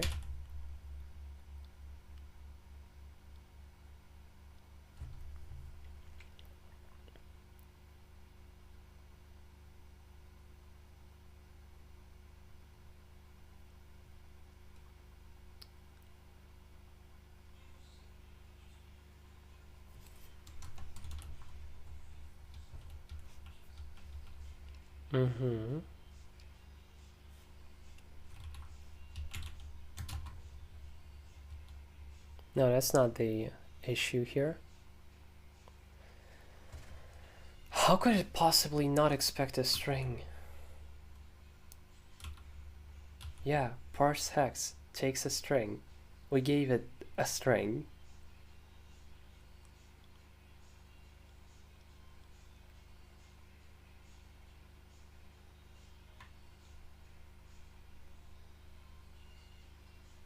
Do you see it? Like, the reason why this is wrong? I certainly don't. Like, this supposedly takes 0 arguments.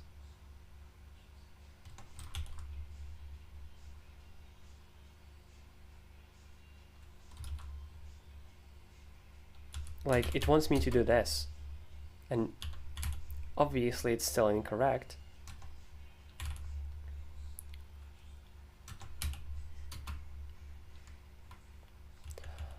Ah. Right.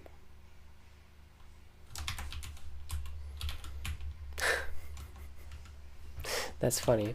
Okay, that's why tests are called something something works. Parse hex from str.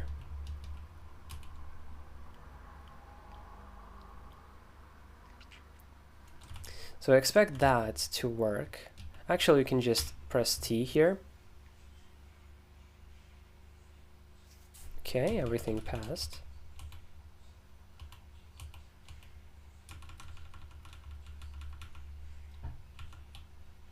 Oh, since everything passed, it doesn't even show anything here. Cool. So the expected behavior is this, and then blah, blah. A comment by the user, basically. I want this to work too, and it does.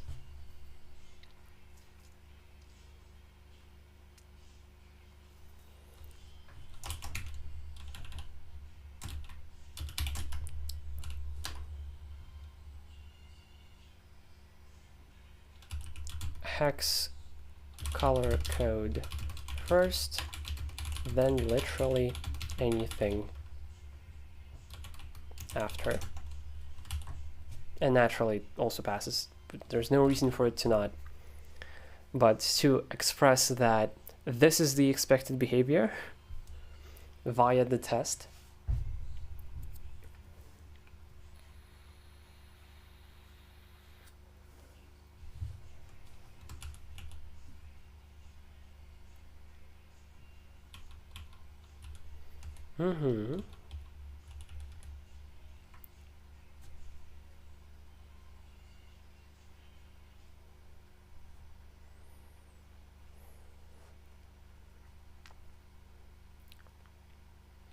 Cool, so here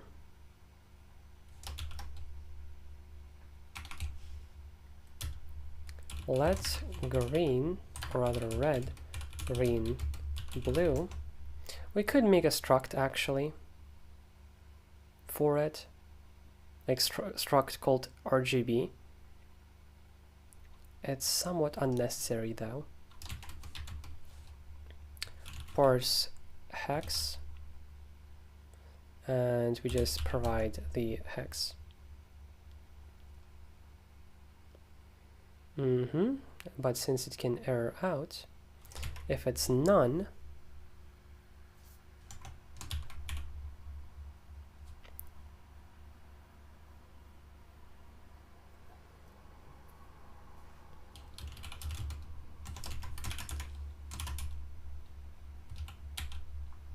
really, it's not going to give me the thing?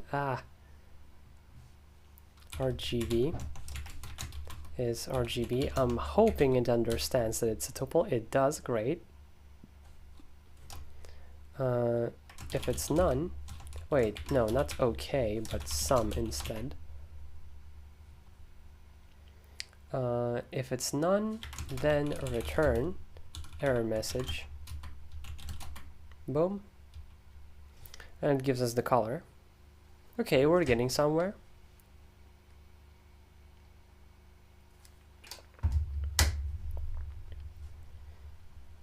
Yeah. Tested also that the word red does indeed convert correctly, and that parse hex from str does as well. You can provide this string. I was hoping it would understand this string, where it's a hex color code first and then literally anything after, and we get exactly that.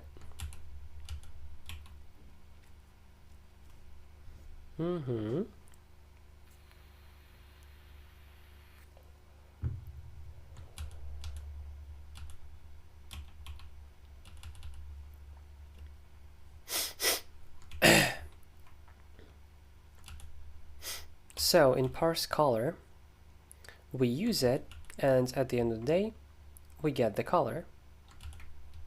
Great. Now, let unpushed is cool.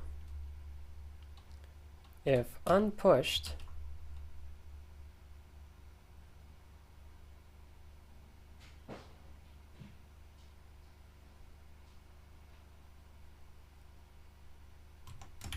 if unpushed is none, or unpushed is empty,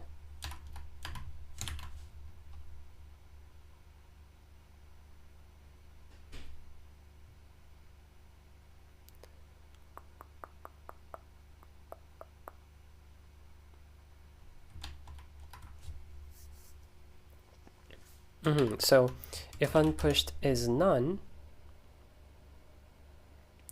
hold up, no, not this yet. Nope.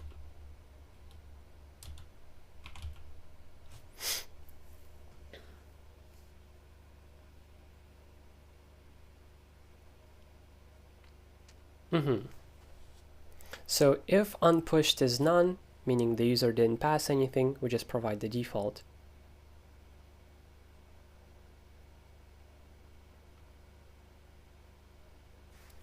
I know how to do it smartly. unpushed is sum and unpushed, or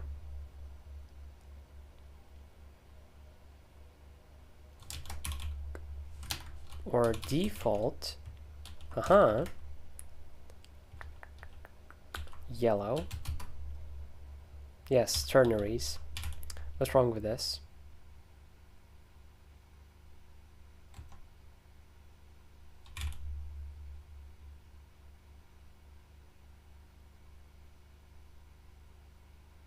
Oh, I thought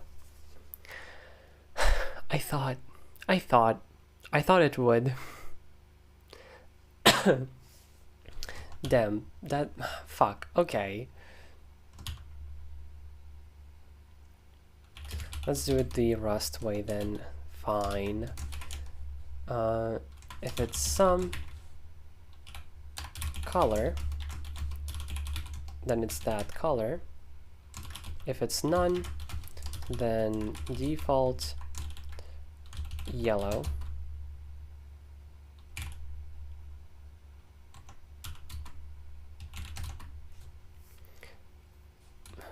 What? Expected string found color? Right, I forgot. So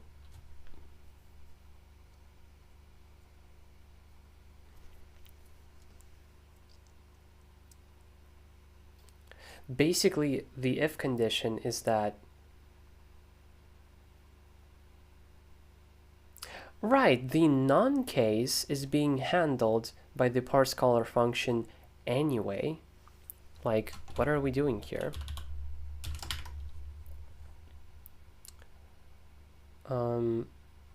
parseColor, where we provide unpushed. Let's match this instead.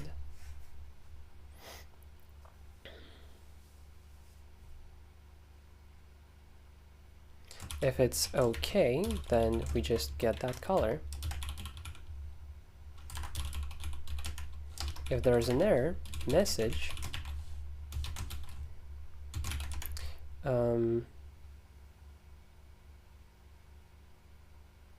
If message is empty, then default yellow, else we return the error.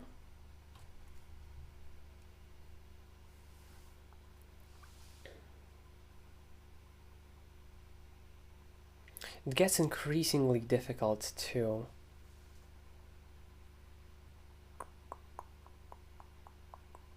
Oh, right, of course. So we would create a mutable vector of basically errors there, and we would add to it, but we still need to provide a color. Right, if there is an error, we give the default regardless. Of course, it doesn't matter if it's empty or not.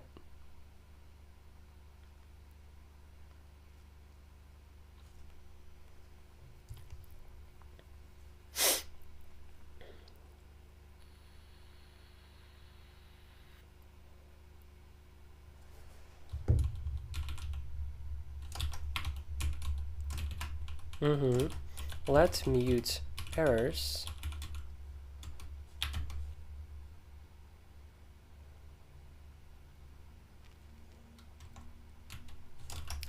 Vec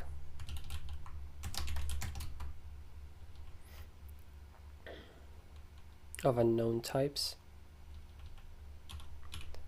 Let's do errors push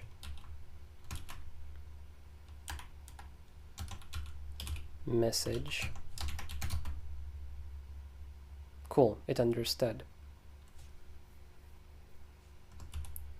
And the reason we do that is because we return self and a vector of strings, which is the errors, which can be like 0 in length. And then depending on that, we either print them or not. Is what I'm doing even good programming? I keep doing things and feeling that they're whack.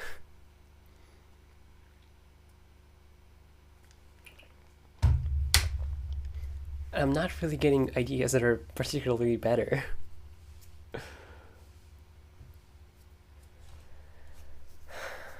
Fine. Right, so when we parse color, if we provided nothing, then there's nothing to parse. It's now up to you to set the color. That's the idea of returning an error.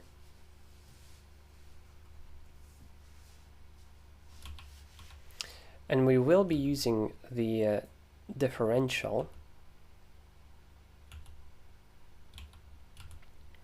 of an empty string for an error, and the hex color specified is incorrect type of error.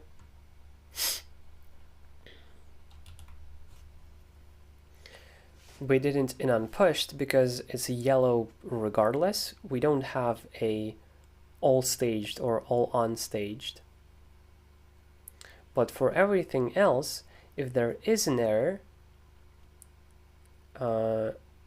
and it's not empty, we push it. Otherwise, if it is empty,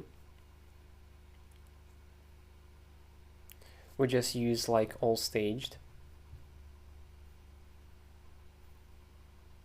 If that is not a thing,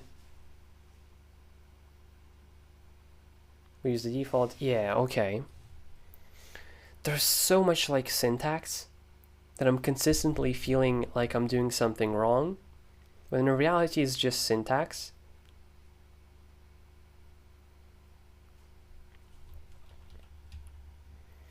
Yeah.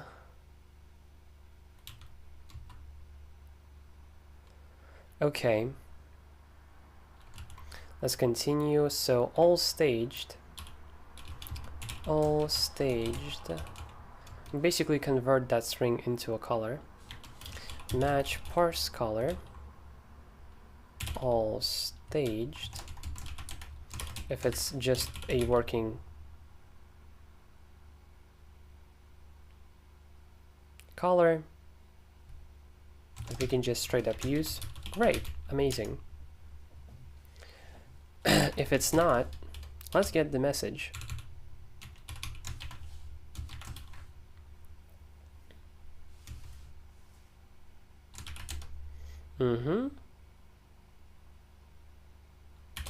We should only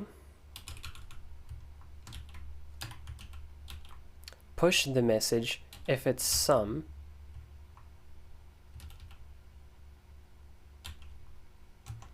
If message isn't empty, then errors push message,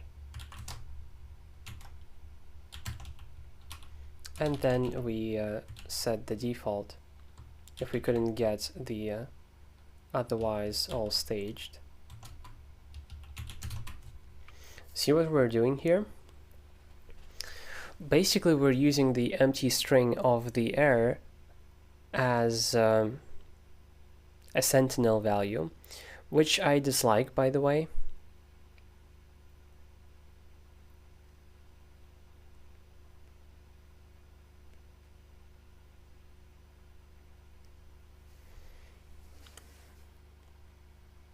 But I guess it is what it is.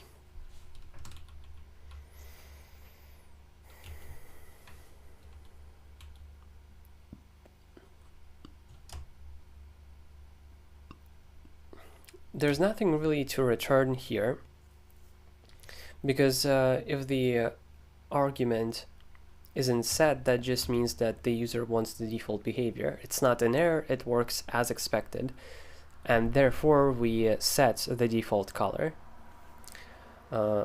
But if they provided something that tried to parse as a hex color and it didn't work, we still want to give the user some behavior, so the default one, but they should know like what's wrong.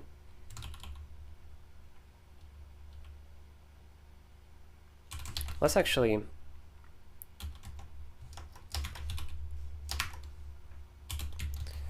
improve on this error. Hex color specified is incorrect. I usually start from the small letter. Keep in mind, you don't need to use before the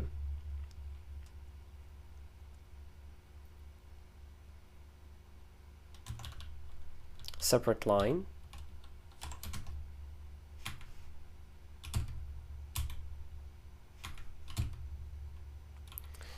Keep in mind, you don't need to use before the hex number.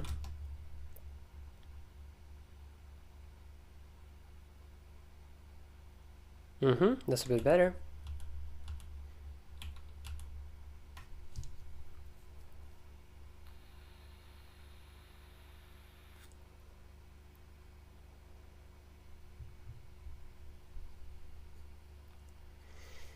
Yeah, that's the logic. All unstaged match parse color, all unstaged, and basically the same thing. Color.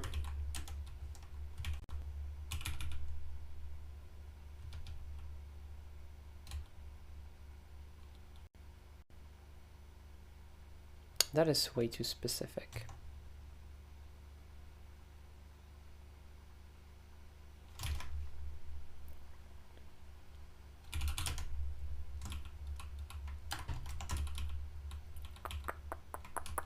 Let's create a new snippet.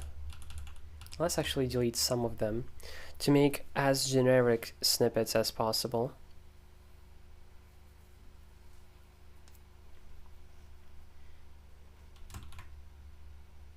Yeah, like these, pretty much.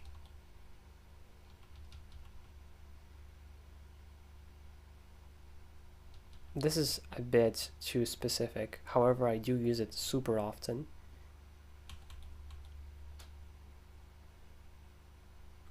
Let's not start it with error. Message std fail.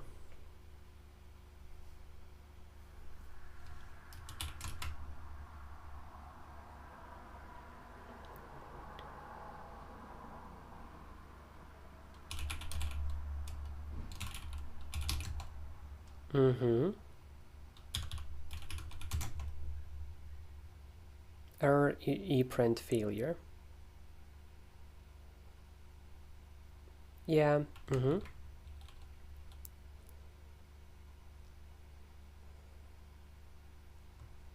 What about this? ePrint failure as well. ePrint failure.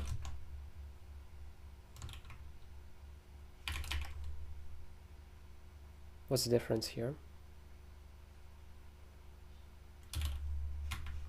ePrint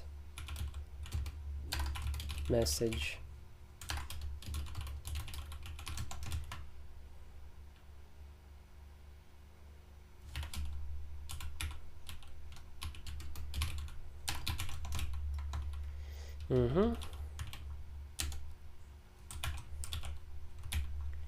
Okay, what is this going to be called?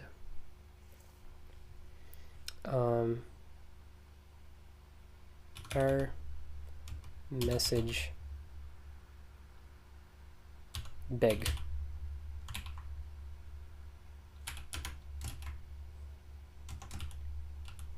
Let's just take this, our message, but place everything there again and again. Kind of like this. We do something else with the message. So we start with error message, then big, ePrint message failure,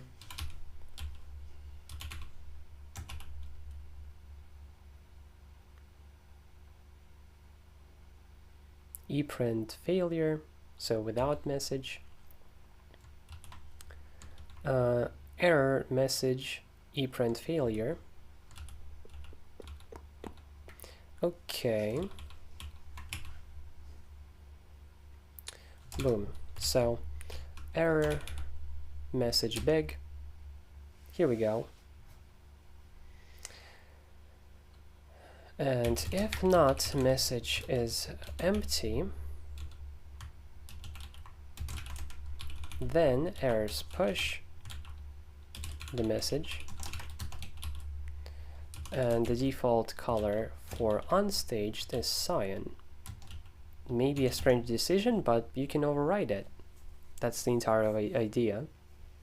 And most of this application, being honest, is just giving the user the ability to change things.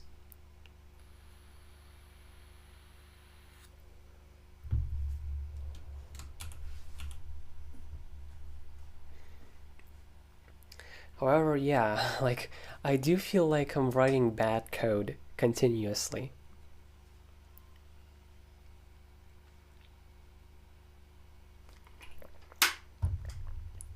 We will see, well, like, look around once I finish this project to an extent, what in my setup specifically is bad. Because it's one thing to look kind of like, but it's another where the code is like faulty, or I guess hard to maintain or change, which is definitely the case. You have to change a lot of shit.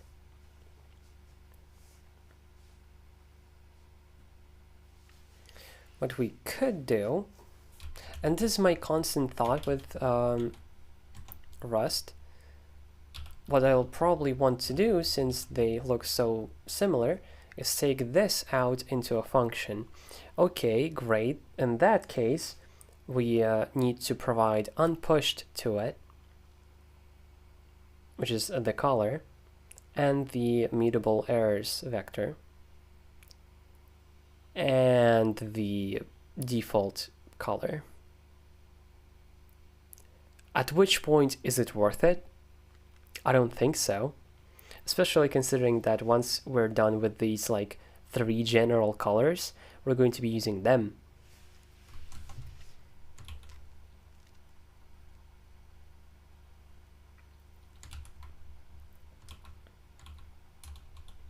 But maybe this can be put out in its own function. I'll try that. I'll try that.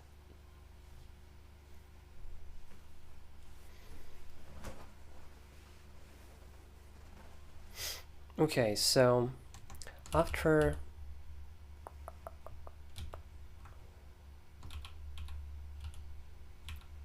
all unstaged,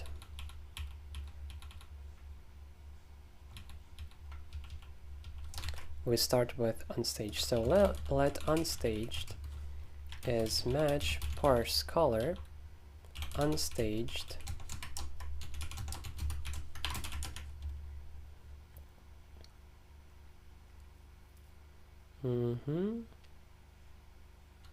If it's okay, color is color, error message big. Now this message is not going to be an empty one, but looking into the future, like making this into its own function,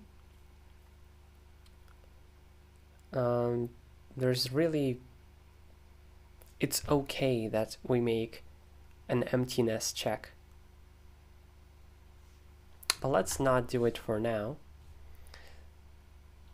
So if there's an error,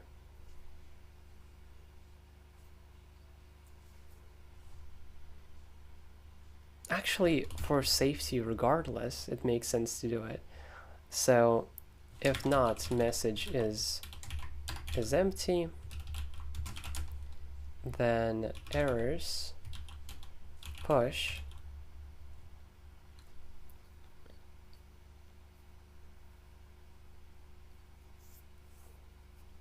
the message,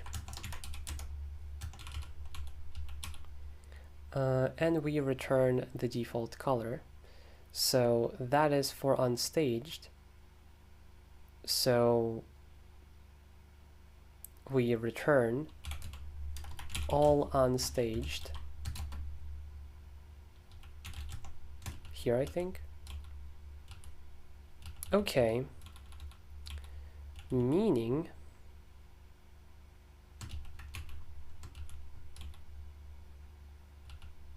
that it's absolutely fine to put that all into a function.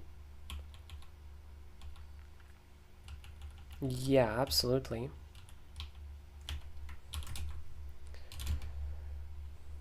Basically handle color.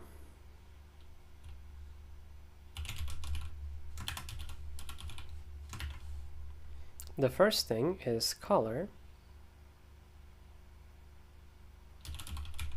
Or am I making this way too complicated for no reason?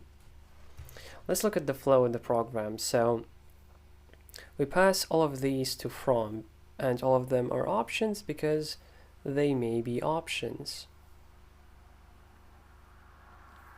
Then I pass that to parse color because it's easier that way.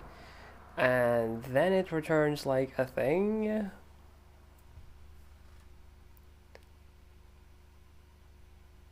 Well, hold up. What I really want to do, truly, is that if the color is unset, we should be using the default one. But if it is set, then call parse color. This wouldn't be here. It would just take a string and give us the color.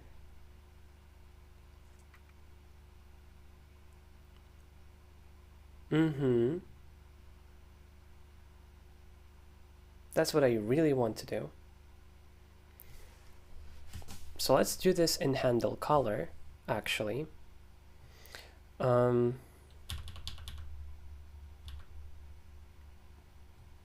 So color, which is going to be an option, default, which is just going to be a color, and a mutable reference to errors,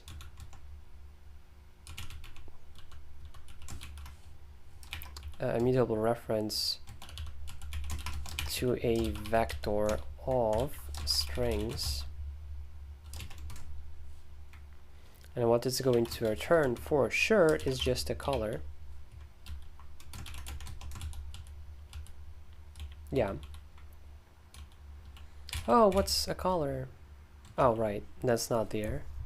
I keep making fun of the Rust compiler.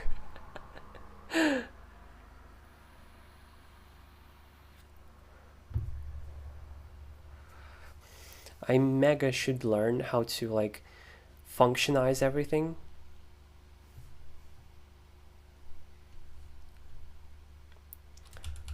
Rather than be fine with doing this fucking bullshit. Like, it looks ugly, let's be real here.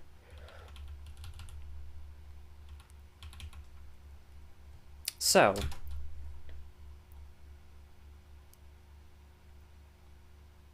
right.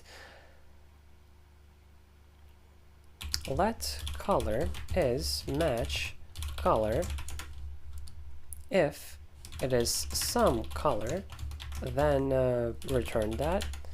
If it's nothing, return the default. Return the default. Now we know for sure that it's not none, so we don't return the default here.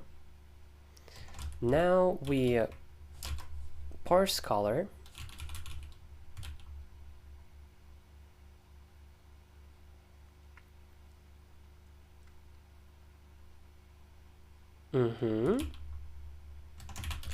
Match.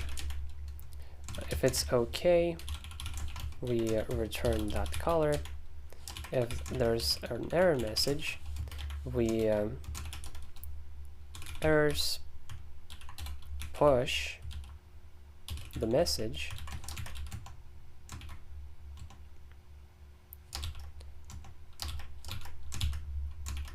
if the message is not empty,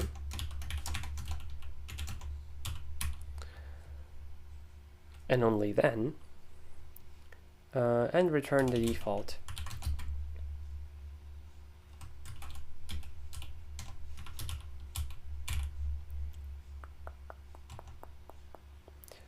We don't need to do that. What?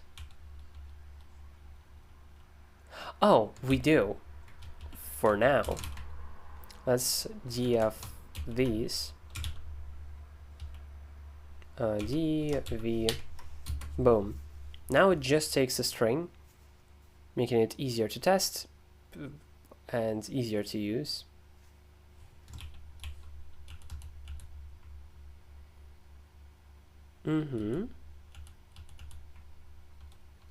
So now, instead of all this, we just handle color. The color is unpushed. The default is default yellow. And yes. Much simpler, isn't it? Okay, great.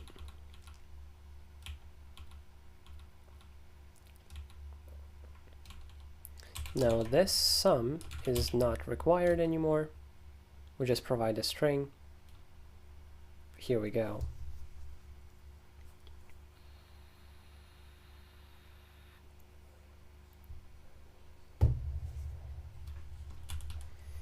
And because they're like more separated, parse color just taking a string and doing this one action, and parse hex being in the same exact shoes, and there's a handle color, which is just the syntax doer that defines the logic very simplistically.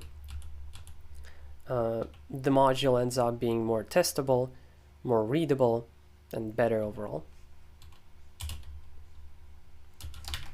Hold up, can I do C2% sign? I wish, right? Or what I could do is CQ this, which is arguably more difficult. Okay, all staged. The default is default. So all staged are green. Boom.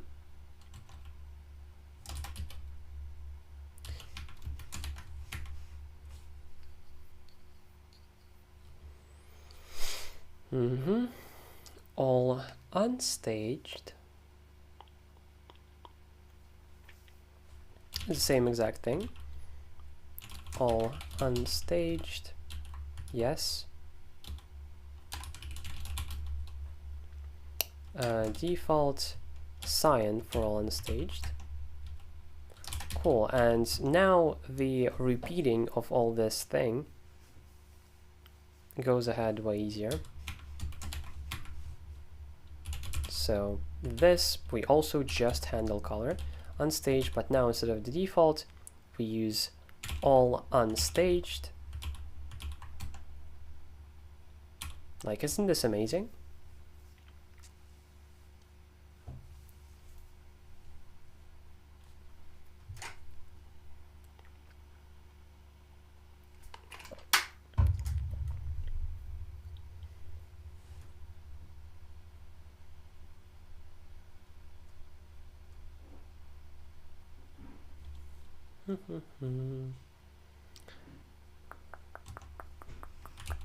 Let's do this again so it's easier to see what is the next thing. So unstaged, let's delete it, is handle color, deleted, all unstaged, And also, in a sense, I'm making it easier to realize which names are staged and which are not. Handle color modified all unstaged. Let added. Now added is actually a staged thing, so we handle color added all staged.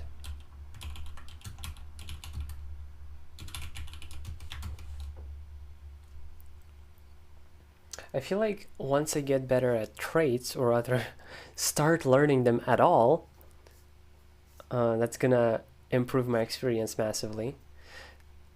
Like, I complain a lot, of course, but I'm sure it's mostly a skill issue.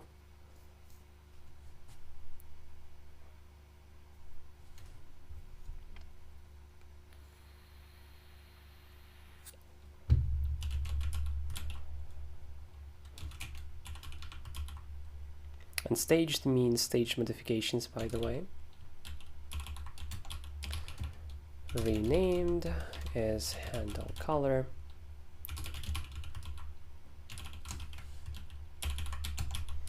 And let staged deleted.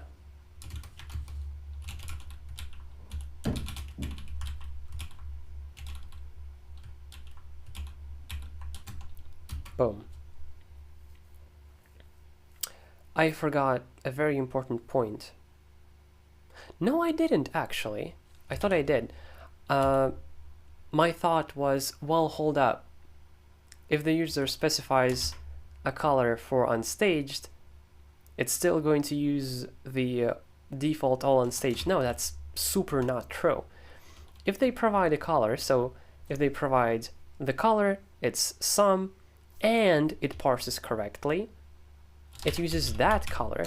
But if it doesn't, then it uses the default and gives us the message that we will then print.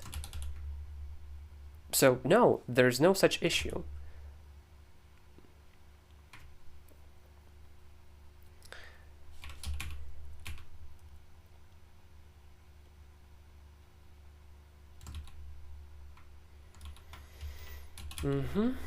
So let chosen is self.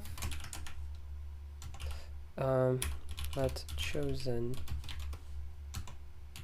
self, and it should, like, please, can you fill all the bullshit for me? Really? Please? And it's not even. Oh my god.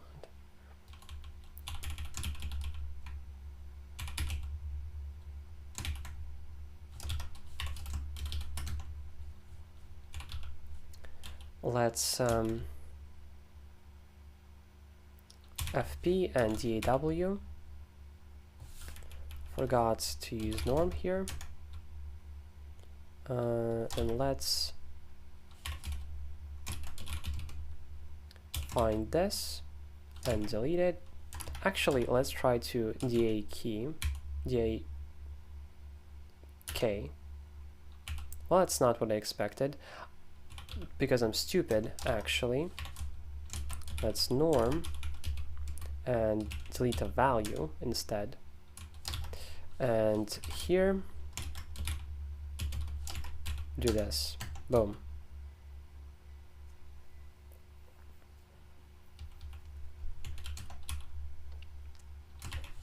Chosen errors. Boom. Colorizer done, pretty much. Right, so where is it used? It's used, no, not in parser, I don't think. Parser, like, we can forget about it, kinda. It's used in main. It's used in constructor. So the elements, let's ys to find closing, boom, boom, and the other type is a vector of strings, which is for errors.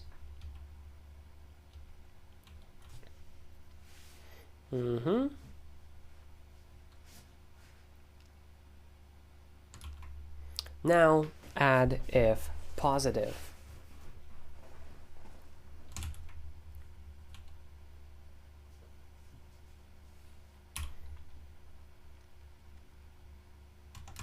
Add if positive is infallible. That's great.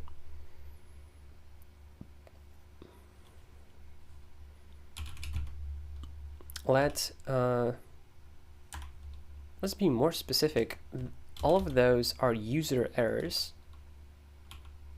so it can return a vector of strings,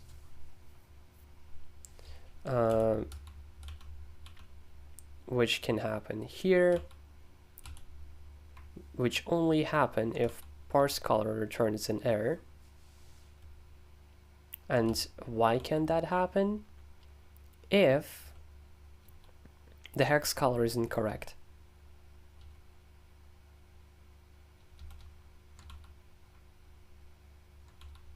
Exactly that. So we can get errors only if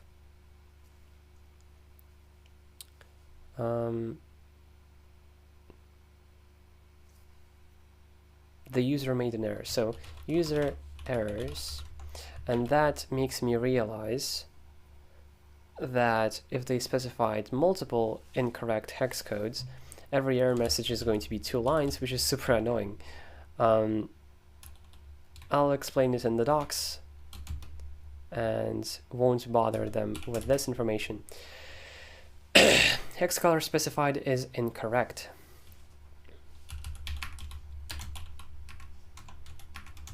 Boom.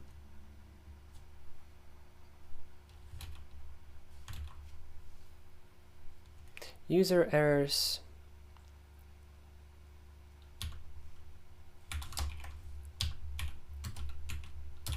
Colors.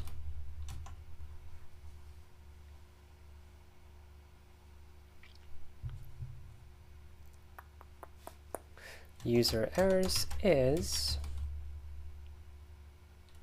Colorizer. No, Colorizer. That's the only public thing here, which is not what it should be. Wait, no, that's exactly what it should be. From other chosen colors, and let's do this. From, yes, almost. Boom. Let's, that makes it incredibly easier. We just, hold up, let me cook. Args. Here we go. And we get the errors. And we can still use all the colors easily.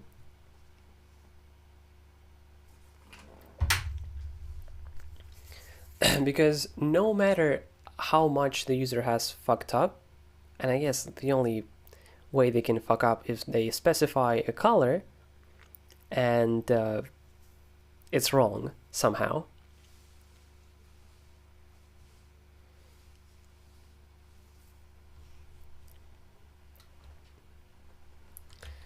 We will still have the colors. Okay. To like finish the commit, what we're going to do is use add if positive. Let's confirm. What about it? Nothing really. Specific stat. Oh, I see.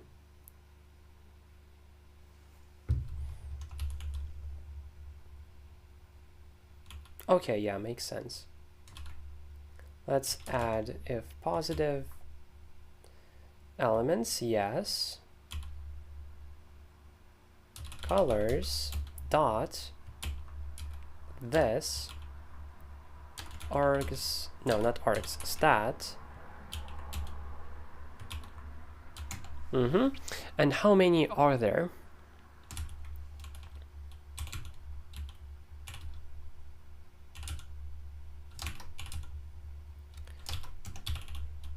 Eight.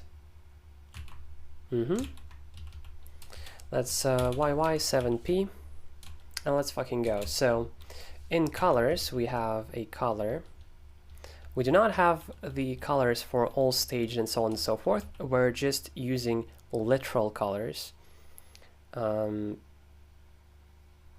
also, yeah, I forgot the order that I used to use. But you know what we can do? Like, no biggie. We can get show at head.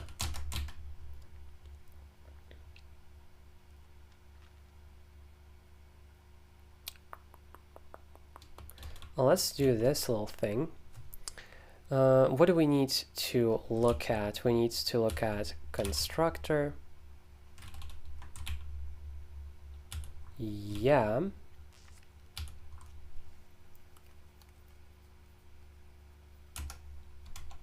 And then delete this space. And then do this. Exists on disks but not in head. Okay. We can get status as head, I think. I guess we can't. Or, well, it did exactly what we asked for. What was it called prior? It was called the Colorizer. Colorizer.rs. Boom. Absolute fucking magic, isn't it? So the first one is right, obviously it's unpushed. Unpushed. And also, right, all the glyphs are in a file currently.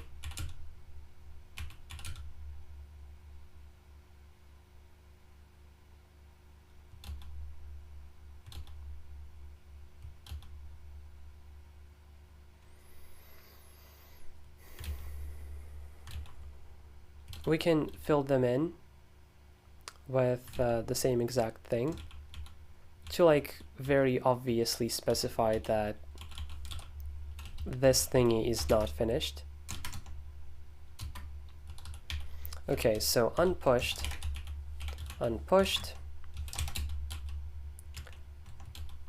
Let's put it to the side so we can easily understand and see.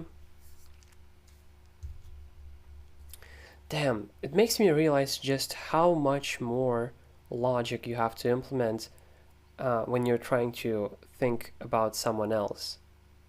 Like, I don't need this. I already have everything set up exactly how I want it to be. But obviously, not everyone will like it, and it won't even work for everyone. Not on my part, by the way, but because maybe you don't use a nerd font, so you can't see glyphs, or maybe your terminal somehow doesn't support more than 16 colors.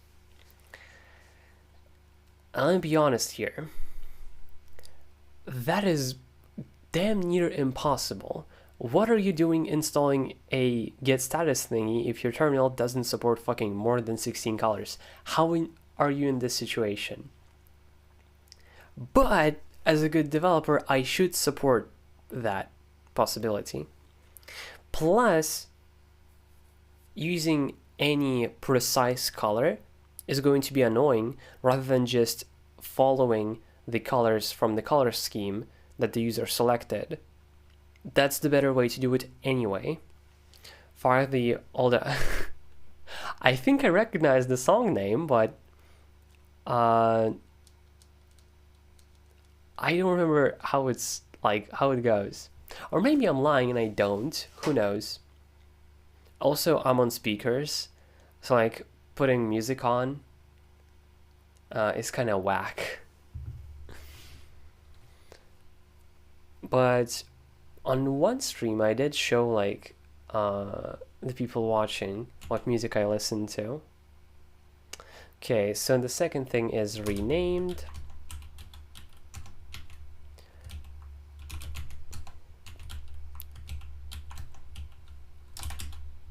Currently in my head, there's this song by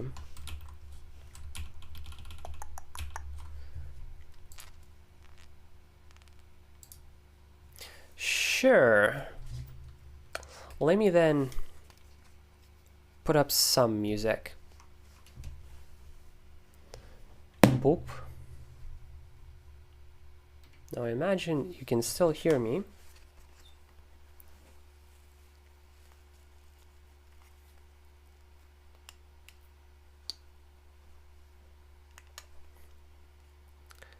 YouTube live stream ban any percent.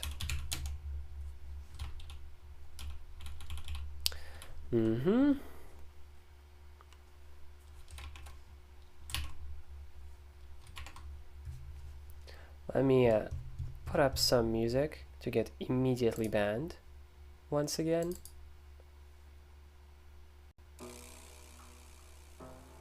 Oh my god, why is the...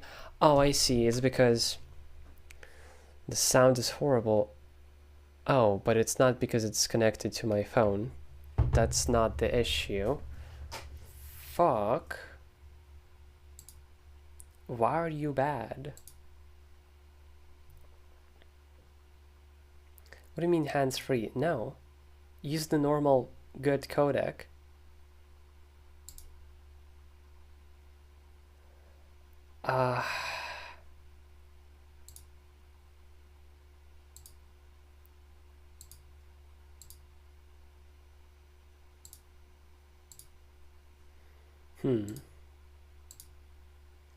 That super sucks.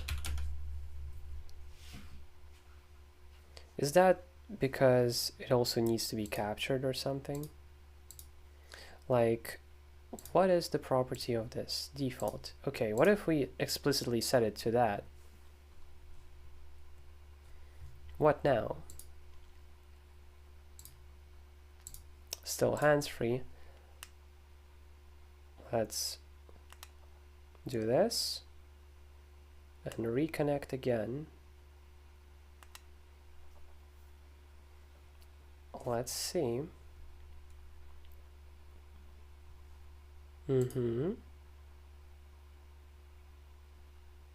Okay, cool.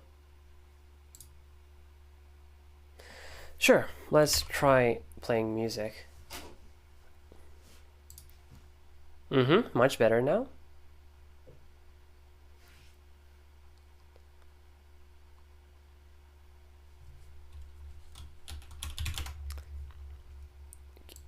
Lamau, you can't even hear it. Yeah, you can. You can't hear it, Lamau. Now you can. A bit too loud though. But I have like no clue. This sounds like correct, like the correct relation, but I have no clue because despite you might think, it's like very loud right now. I can't even hear myself. Now I can. But it didn't change here for you, which is convenient in one sense, but inconvenient in another. Weird, right? Right, so the song that was in my head is The People's Gesture by... I forget his name. The People's Gesture by Yokes, who is usually kinda bad, but in this track he's amazing. See, I'll never fucking know how loud it is.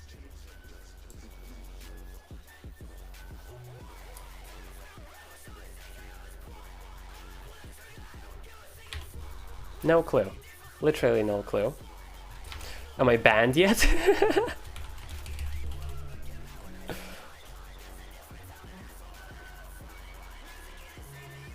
Apparently not. Type in chat when I'm banned.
Okay, so pretty much the entire functionality is done.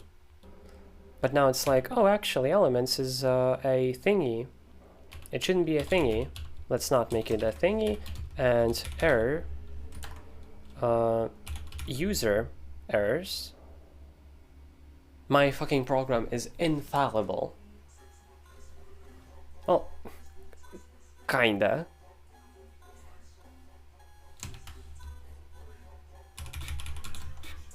Not really, but it's not supposed to error out.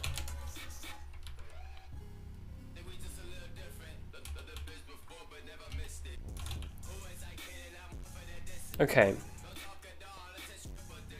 So we get the user errors, and now we need to print them. So if the user errors is empty, interestingly, you can also use it on Vex, which is strange, but yeah, it also works the same exact way. So if it isn't empty, then eprint line, right, if it isn't empty, and verbose, very, very important, then user errors, join by new line, boom. Yeah, that's kind of it. Let's cargo run with nothing for now. That's incorrect. That's fucking incorrect. Right? I'm pretty sure that's incorrect.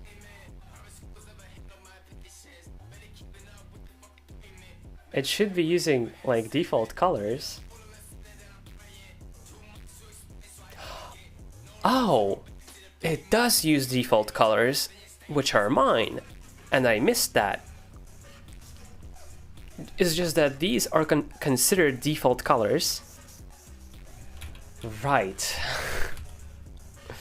Good catch, good catch. Let's go to default colorizer. And this is just yellow, green, and cyan. Now be prepared because they're gonna look ugly as fuck. Blah. Ew.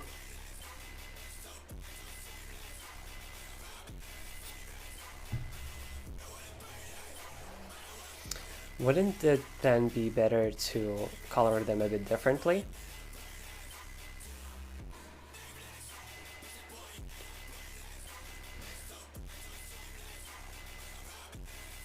So we have yellow, then green, yellow, green, red immediately comes to mind, but it's a bit too strong. Right? Like a bit too much. Red is usually pretty damn visible and like, yeah.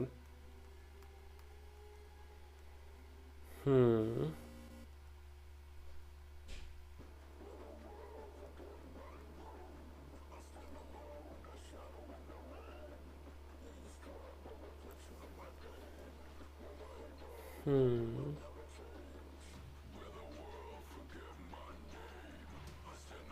also just figured out how to remove this last space in a pretty reasonable fashion. We might or we might not. Okay, so when I'm talking, I'm like twice as loud as the music, but what that specifically implies, I don't actually know.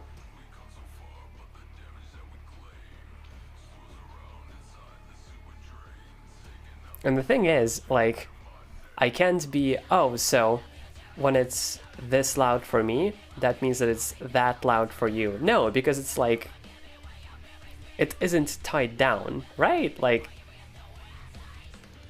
yeah, you can still hear it at the same exact volume. How do streamers do it? Like, how do I figure this shit out? I don't know.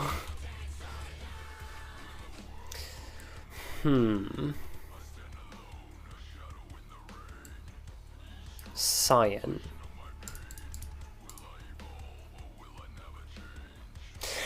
We can stop at, it's just that I have a bad theme or whatever. And once again, the user can change to whatever they want.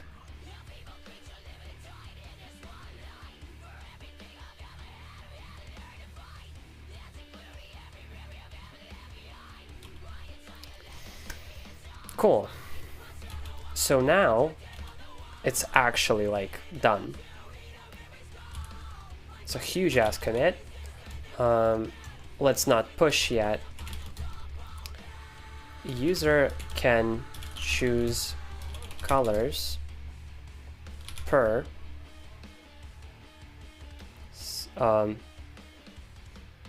change type. And let's look at the help page that got generated automatically. Boom. We'll obviously make comments for those, explaining what is unpushed, what is unstaged, and so on. A simple executable git stands for your shell prompt. We have verbose. Also love that the order that I set actually is kept in the help.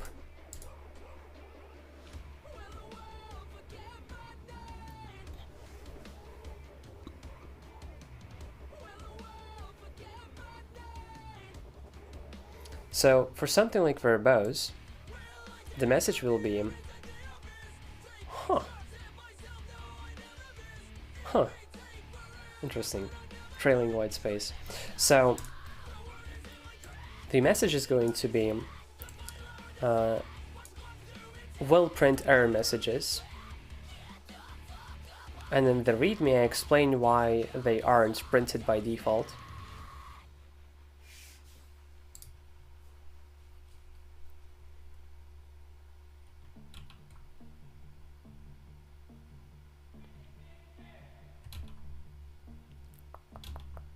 And basically now we do the same exact thing for glyphs, but there we don't need to parse them.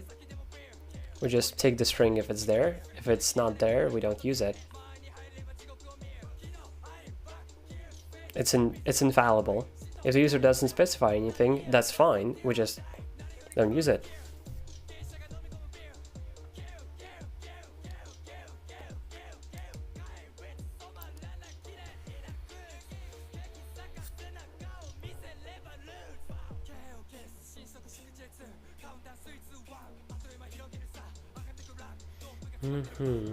Right, so glyphs are going to be infallible, which is always nice to see.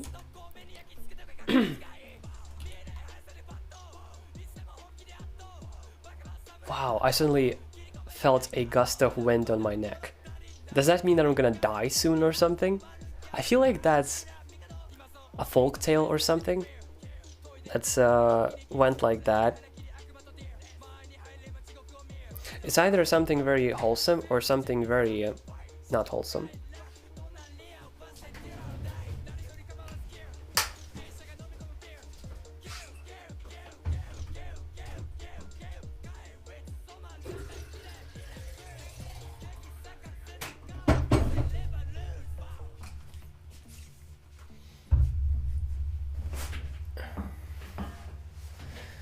Okay, so since we have now implemented this entire functionality, for the colors and stuff, we know how to do it. It's going to be easier for glyphs. So let's go to a fucking glyphicizer. Fuck, I keep pronouncing it incorrectly. It's a difficult word after all. Glyphizer. Yes, glyphizer. Public. Does it need to be public?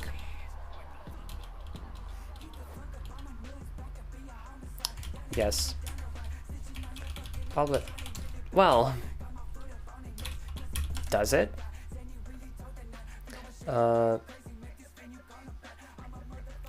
Is in main. No, it does not need to be. Yeah, it does not need to be, which is always great.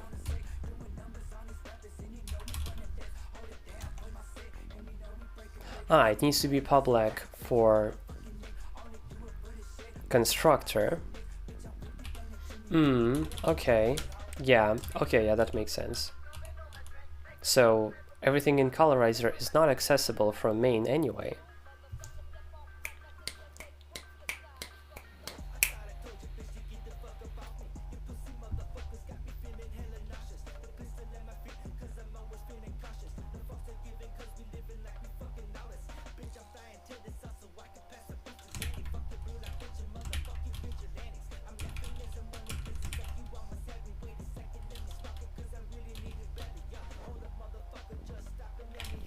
I've never needed that. Yeah, we'll then need to go through stuff and let's immediately cargo format. Can't because it's like, what? I don't understand. Chosen glyphs.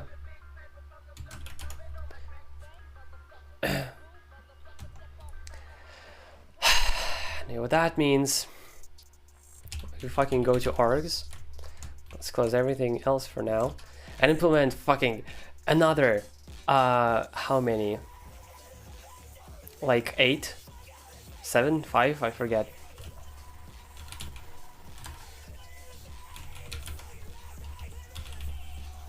8.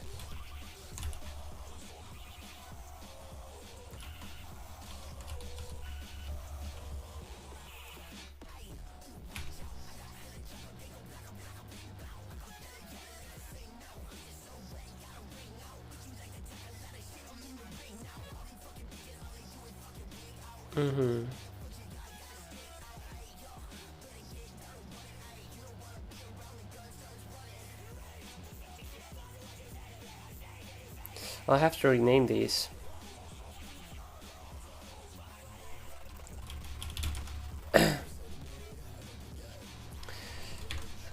I'll have to rename all of these.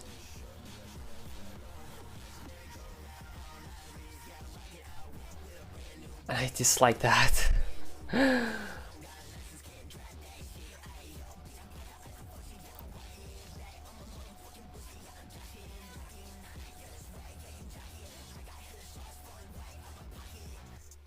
Of course, what we could do is a flag which is -c for color,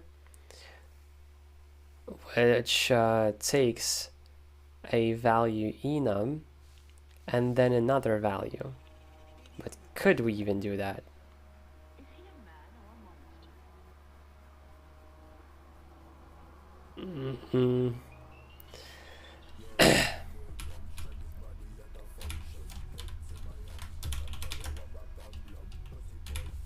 All staged color.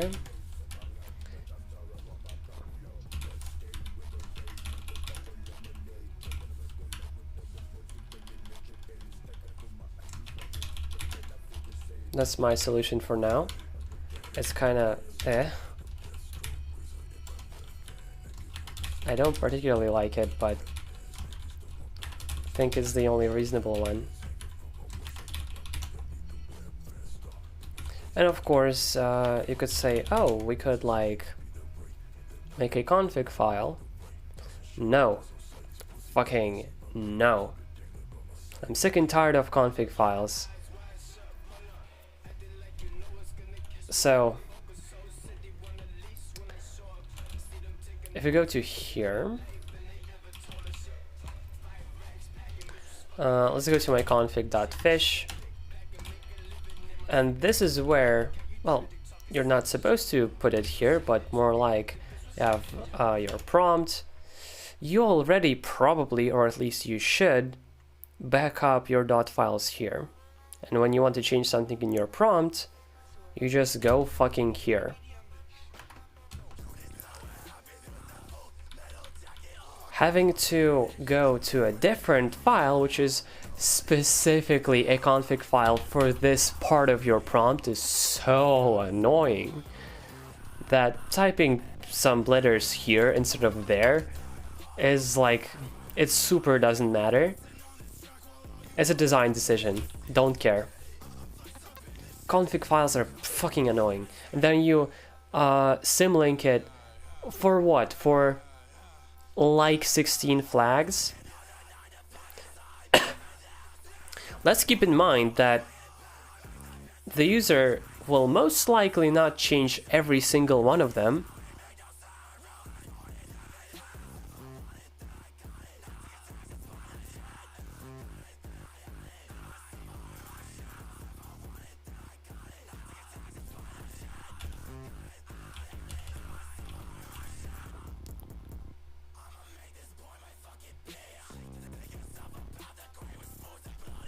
We'll also need to explain what's the default in the thingies. So show defaults in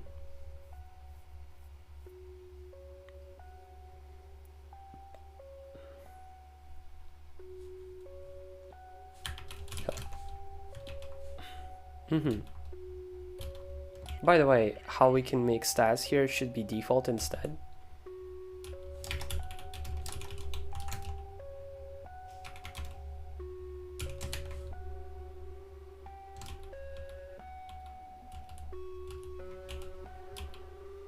Where the fuck do I use new? Oh, there, okay.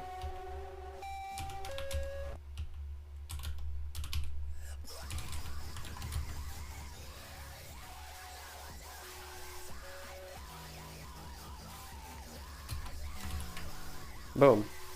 One less function. We can actually stage this separately. Use default trait instead of new function. Pretty convenient.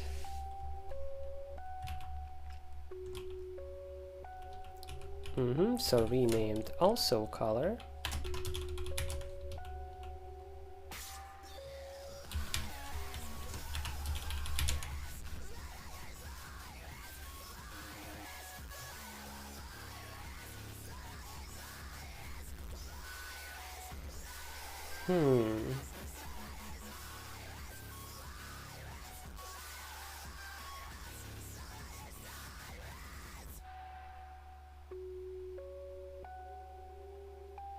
What I'm currently thinking about is that what if instead of using options here, we just use strings with the default value of something.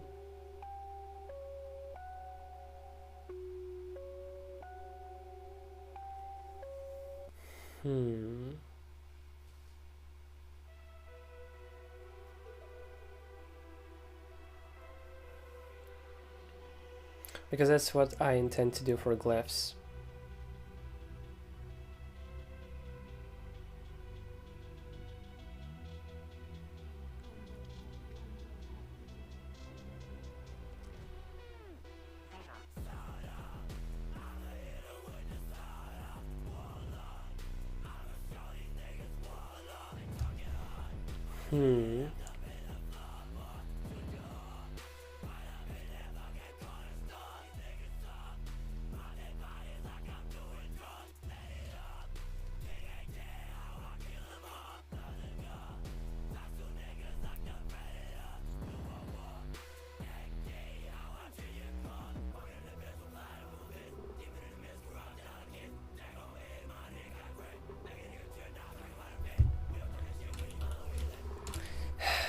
the question really ends on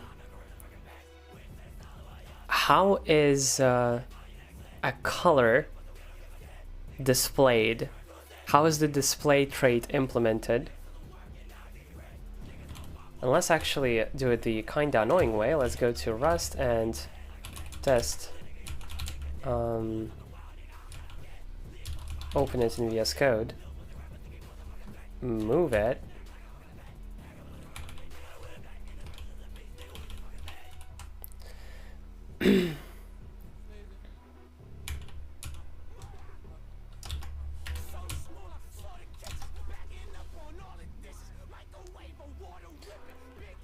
Yeah. Let color is color. And it's like, what? I don't understand what you mean by that. I imagine we don't have it. Yes, we do not. Let's cargo add unsee term. And it's going to be boom. Boom. And it's like, what? Do your thing. Boom. Thank you. What? Yeah. Let's say red. And print line color. It does not implement display. In other words, if I change the option to default value t is like, I don't know, color yellow,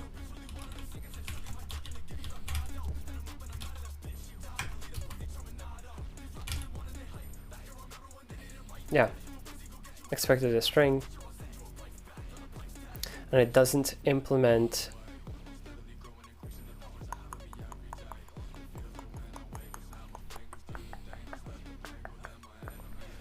and like, sure, even if I implement display for that type, which I think I can't do, by the way, then it will work for these things, but then all the other ones depend on literal variables, so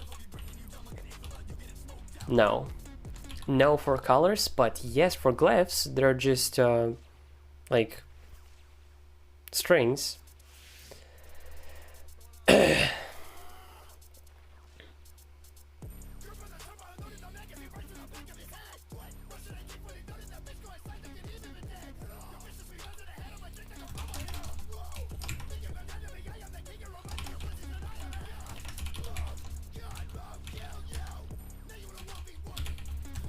Mm-hmm. 8.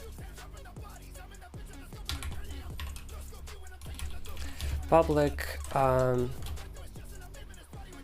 Let's put it here.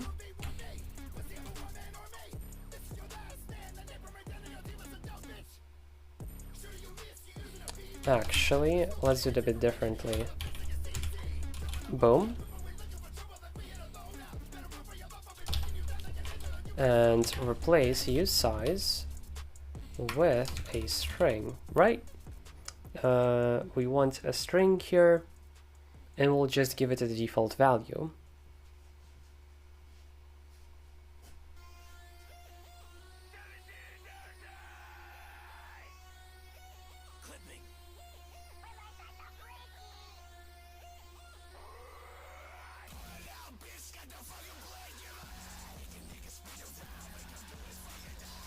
And then depending on the flag, it will convert to a different thingy.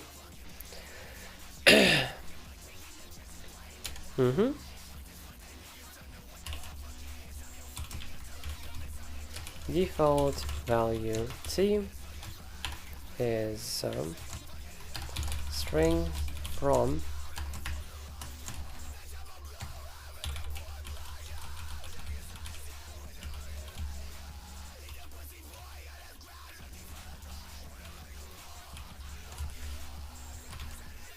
Mm-hmm.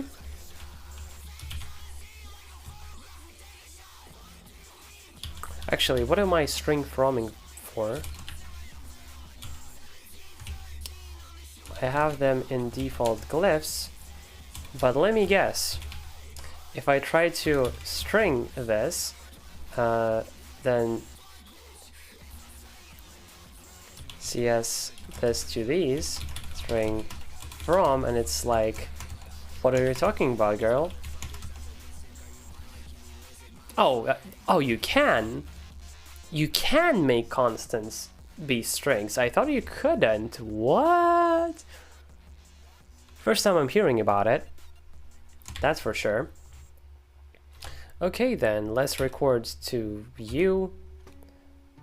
CS this to this. YSA Q could be string from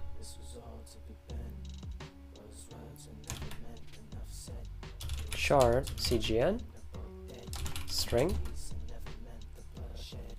Boom. Done. Does it work? It does.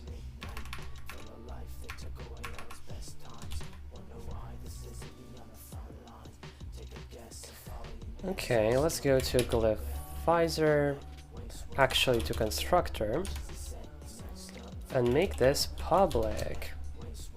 That's time. Так.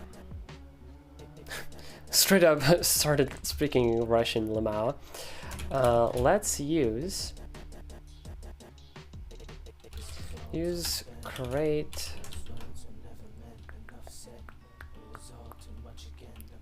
constructor Glyphizer.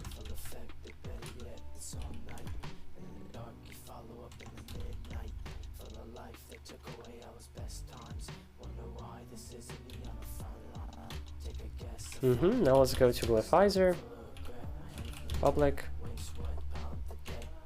default. Kind of bad architecture on my part, because I'm making a bunch of shit public for no reason. Unsure how to solve that though. Like, I don't have an answer basically saying, and that's what I'm gonna do with it. No, not really.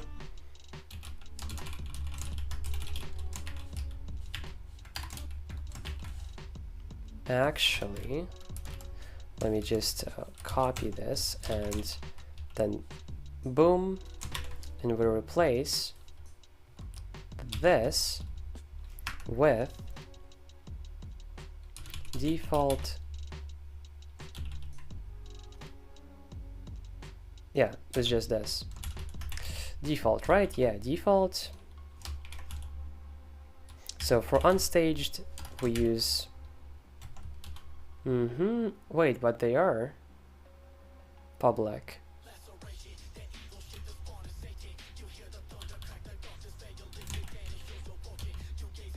Why are you not giving me... Oh.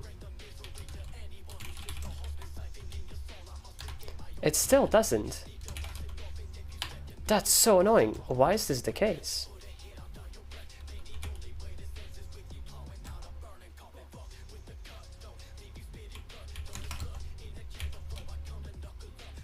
Oh, come on. Really? No fucking other suggestions. God damn it. Like, back in the bad days. Nope. Am I doing something wrong here? It doesn't seem that way. Unpushed, unstaged.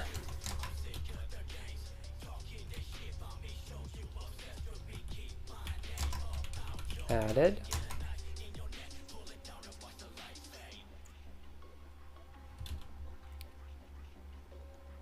We should actually put them in the same order as they are actually going to be shown.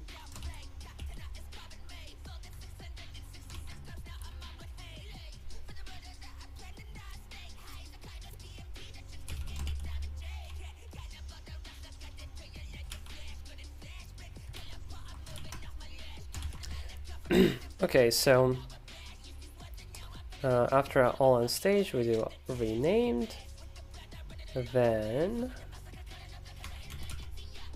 added,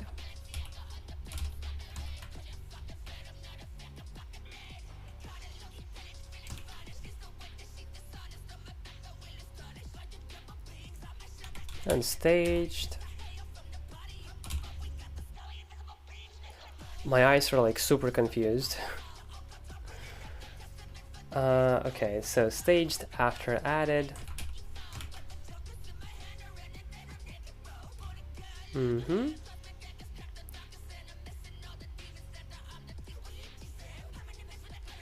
Then modified.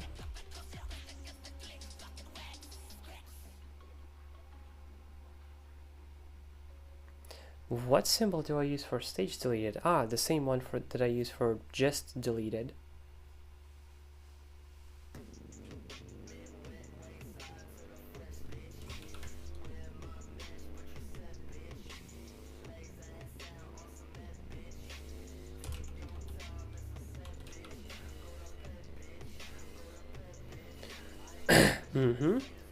So modified, deleted, unstaged.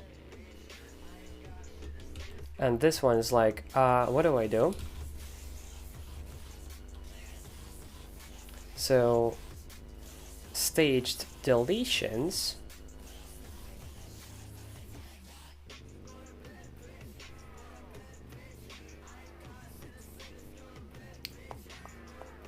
Go last. Same exact idea here. I almost want to rewrite it all, but I shouldn't. So unpushed, then renamed.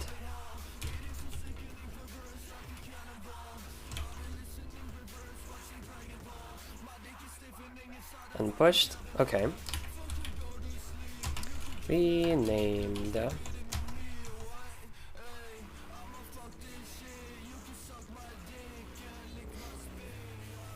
Okay, my brain is turning off. I'm gonna end stream.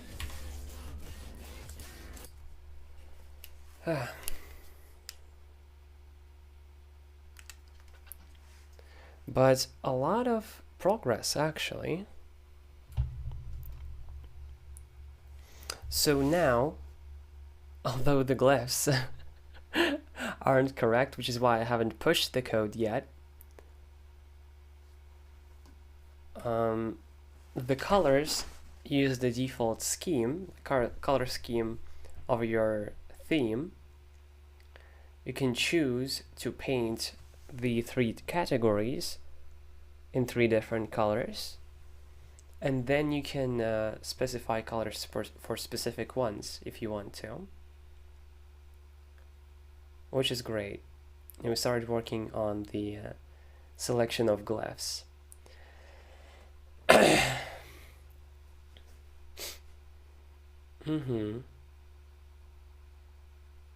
And then the user will be able to override the default glyph.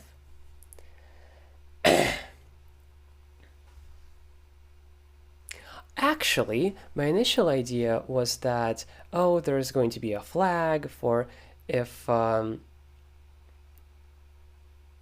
they don't use a nerd font and it doesn't display for them. Fuck giving an option if they don't have a nerd font. My choice of the symbol is probably going to be anyway. I should give the user the power to just select their own symbols for the symbols that require a nerd font. Right? So if they don't use a nerd font, they see the help, they see the symbols that are used by default and recognize that, oh, actually, this is not supported for me.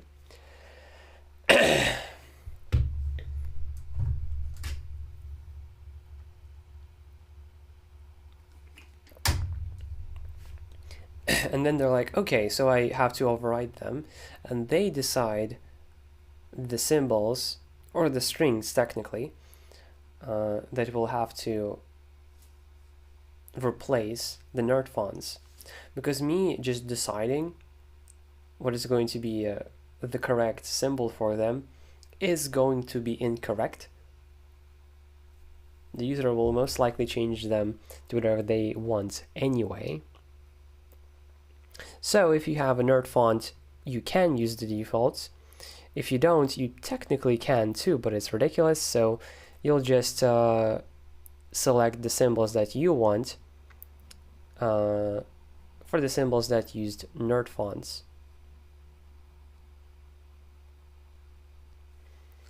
But before we go, is there maybe something like very obvious? So for unpushed, let's look at the easily available ASCII symbols. What would be unpushed?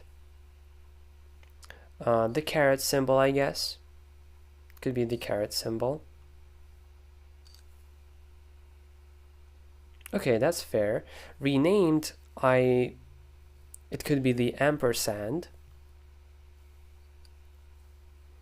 Added is just a plus, that's a normal character. Staged,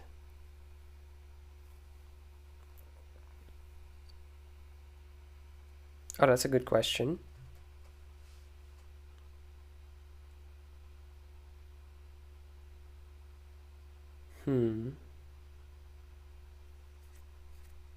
Because an even better approach is not using nerd font characters to begin with, and just let the user decide all of their symbols if they want to, while supporting a default configuration where you don't need a nerd font.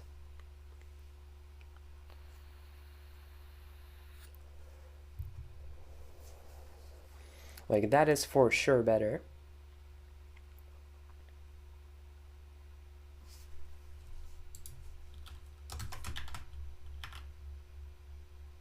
I don't think you require a nerd font to view this, right? Yeah, you don't. That's an ASCII character. So we could look at the different ASCII characters. What? I definitely didn't grab it. Use ASCII only for glyph defaults. And glyph should be renamed to symbol. Yeah. So there's no initial dependency in the nerd font, basically, where the user will still be able to use the git status with stock, and then they can change stuff to nerd fonts, like to nerd font symbols, if they want to. Because implementing my nerd font defaults, I don't know, just kind of unnecessary, I feel like. Maybe like way in the future, but not for a first release. So, thank you everyone for watching. I hope you had fun. Do you like my music? Most people don't.